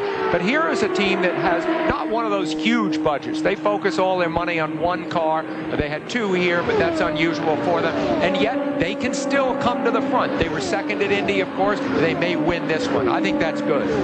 Past Tony Bettenhausen flies the leader. You can see no one in contest at a moment. There's Al Unser Jr. 4th place. Scott Pruett not challenging. Rahal Boycell sitting in front of him. Paul Tracy in second. And this car, Scott Goodyear at the wheel, is on the fly. A tremendous run. They've really outweighed everyone here pulled the same strategy that served so well for little Al at the Indianapolis 500. Got him into second place there, but got him into the lead here. And they've had what you need to win a 500-mile race, which is a little luck. If that jack had not broken off just the way it did, Bobby, we were talking about it, could so easily have gone under a tire and given him a puncture. This race would have a very different complexion. When it's your day, Sam, it's your day. But I watch as Scott goes around the track now. There's Boycell. But I watch as Scott goes around the track. He's got the utmost confidence. You can just watch the groove that he takes. There he is right there. He just cuts everything exactly the way he wants it, and he's not being conservative right now. Paul Tracy now falls to 5.7 seconds behind the leader of the race. Scott Goodyear is running away with the Michigan 500 now with just 4 laps to go. Rahal Boycell still runs in third. What a great run for this young man, driving for Dick Simon, making that car look spectacular. Back to the lead of the race, the 15 McKenzie car. Remember that Boycell has had a record this year of getting very close to the end of the race, I think of Milwaukee and also of New Hampshire, and then having an engine blow. So if he can hang on to this one, he is going to be one happy man from South America. Average speed of the race, 177.2 miles an hour. Very, very fast, but not nearly the record of this track. But of course, this track holds the record for the fastest 500-mile race ever. Scott Goodyear from Canada continues his run and looks so very good. And he's being so smart right now. You watch Boycell's right behind him there, fairly close to him. He knows that Boycell is down a lap. He's just slowing down and taking care of his car, and that's really smart. Makes Derek Walker think, hey, I made a real good decision on this driver. 248 laps complete for Scott Goodyear. Leslie continues to watch on. The white flag should come out, indicating 2 miles to go the next time by. Scott Goodyear with a 5.7 second lead works the backstretch. They almost have this race in hand. Scott Goodyear working into turn number 3. Nick Finoro already raising up the white flag and showing it to Scott Goodyear. The last time that a Canadian won in the Indy cars was Jacques Villeneuve at Elkhart Lake in August of 1985. Villeneuve still races Formula One snowmobiles. We haven't seen him in an Indy car for a while, but here is another Canadian making his mark in the Indy cars on the final lap, working the backstretch, and Scott Goodyear is about to score his first victory in the Indy cars and do it at a 500-mile race. The twin checkered flags lie just ahead, and the McKenzie car with Scott Goodyear at the wheel has taken the win with the first win for Walker Motorsports. In second place, Paul Tracy flashes across the line. Rahal Boycell is third. Unser Jr. comes across in fourth place. And Goodyear jumps from 6th to 4th place in the PPG standings. Look at that group. Boy, they are excited. Gary Gerould's right there. Derek, come here and enjoy this moment. What does this mean to this team? Well, hopefully it's another year in the 93 season. You know, a bit more sponsorship comes along. McKenzie stays with us and we go on. Hopefully it's what we need, you know. It makes up a little bit for the bitter disappointment of that great finish at Indianapolis, I would think. Well, I think so. I think some respects Michigan's a harder race to win. So I think Scott did a great job. And a cooling bath to go along with it. We offer our congratulations. Thank you. Thank you very much. All right, Paul. Scott Goodyear did a superlative job as Walker Motorsports takes the victory and Scott Goodyear his first win. International Race of Champions coming up in just a few minutes. And rolling for the first time into the winner's circle, 32-year-old Canadian from Ontario, Canada, Scott Goodyear. What a satisfying moment this must be. Not only for him, but here comes the team. And boy, are they happy. What a wonderful moment. The first IndyCar victory, the first 500-mile race victory for a young driver. Track across the green stretch of grass here at Michigan International Speedway. We saw a foot race. Okay, we do all those hats later, okay? Down the pits at the Penske pit, Paul Tracy. As he's climbed out of his car, his chance gone. He finished in second place, but still, he looked so very good. And we see where the new names of this sport are to come from. Now let's go to Checkered. Now Paul Tracy and Scott Goodyear put on one whale of a battle. There's Leslie. Oh, look how happy he is. The final results, unofficial, of course, for the moment. Scott Goodyear wins it. Paul Tracy finishes in second.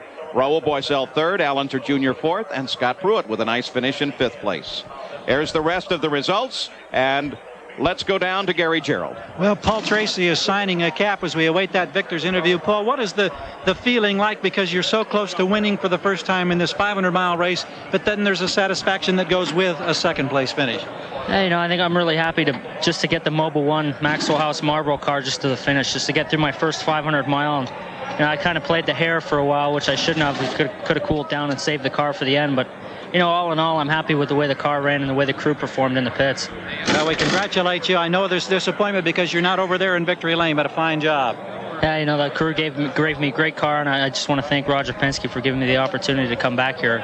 Okay, thanks, Paul. Let's go to victory lane and Jack Arute. Well, first of all, second place at the Indianapolis Motor Speedway. You were literally in tears after that. Hey, your first 500-mile race. Scott Goodyear, congratulations. A heck of a run. I'll tell you, it's odd that we win our first IndyCar event on an oval, because we only started ovals 3 years ago, but I'll tell you, it feels great. And when we had that last yellow flag, we had to run to our fuel numbers, and we couldn't really catch up. We just sort of sitting there and watching, and then we got that yellow. I knew our fuel was all right, and when Derek said go ahead and run higher RPMs and 100% fuel, I knew we were going racing. And when the green came out just before there in those pace laps, when they're cleaning up Brayton's car, all I could think about was sitting second at Indy, and I thought, this is not happening again.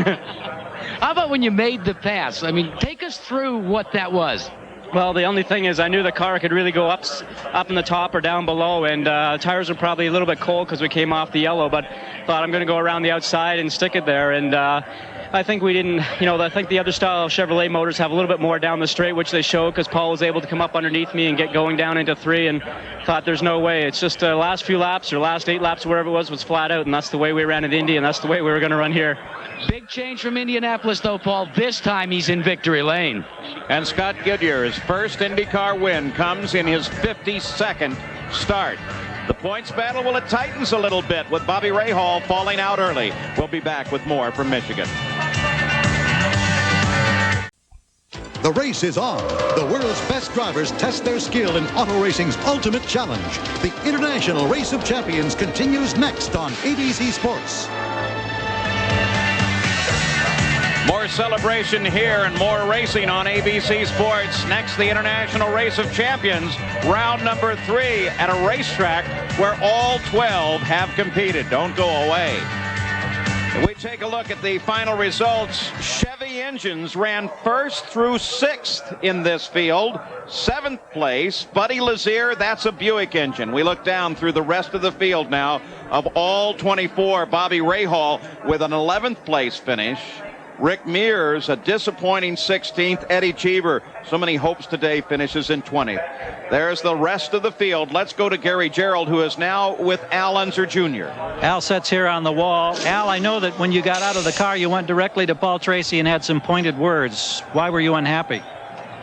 Well, I just wanted to tell Paul that he can't move over on anybody down the straightaways at any of the ovals or anything like that.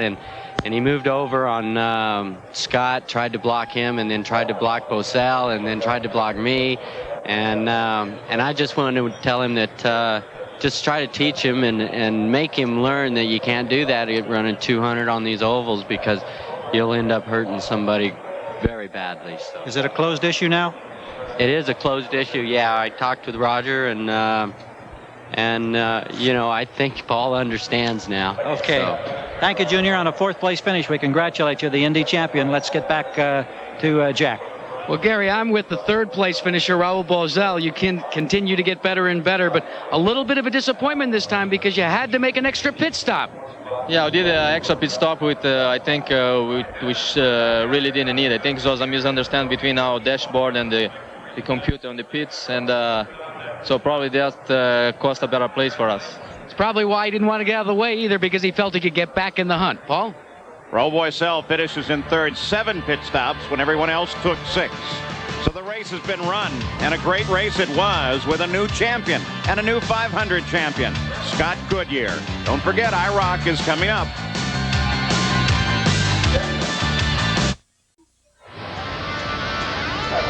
The Canadian flag flies over the winner's circle here, and a Canadian driver, Scott Goodyear, celebrates his victory at the Michigan 500 down below. Here's the remainder of the IndyCar schedule. Next week, of course, to Cleveland, Ohio, on the road course at the Burke Lakefront Airport, and then up to Road America, then to Vancouver, and then to Lexington, Ohio, and to Nazareth, Pennsylvania. The 3rd of October, the challenge will be held there. We have 2 new names, Mario Andretti and Scott Goodyear, added to the list of drivers. And then the race finale in Monterey, California at the beautiful Laguna Seca Raceway. Well, as this season passes its 2/3 point, it begins to look to next year. The outlook is very bright. The accord between CART and Tony George of Indianapolis Motor Speedway bodes well, I think, for rule stability, and I hope for the eventual substantial reduction in racing costs. Teams from other series, especially IMSA, are looking at IndyCar racing too. Very good prospects. Young drivers, good future. And great racing here today, ending up with this man, 32-year-old Canadian Scott Goodyear, in the winner's circle. He was so close at Indy, but he takes the win here. A great race, another great Michigan 500 on a beautiful day in Michigan. Coming up next, the International Race of Champions. Round number 3, the last 2 rounds will be contested right here at Michigan International. I'm Paul Page for Bobby Unser, Sam Posey, Jack Arute, and Gary Gerould. Congratulations to our new winners, Scott Goodyear, and so long from the Michigan 500.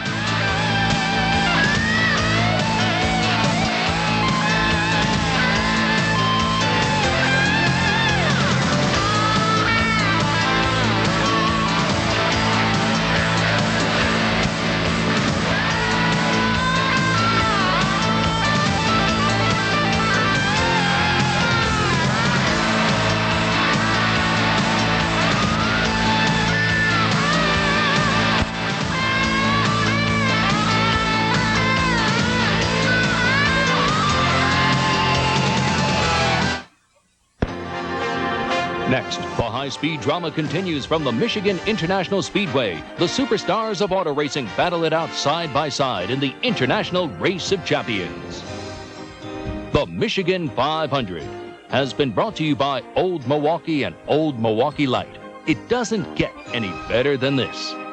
By Texaco, official sponsor of the 1992 U.S. Olympic team. By Toyota, reminding you to always buckle up. Do it for those who love you. And by Armor All. There is a fountain of youth, and we own the patent. This has been a presentation of ABC Sports, recognized around the world as the leader in sports television.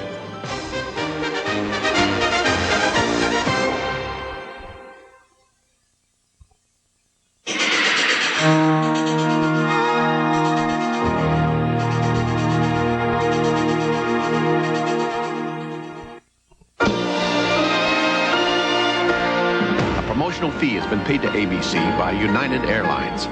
Come fly the friendly skies.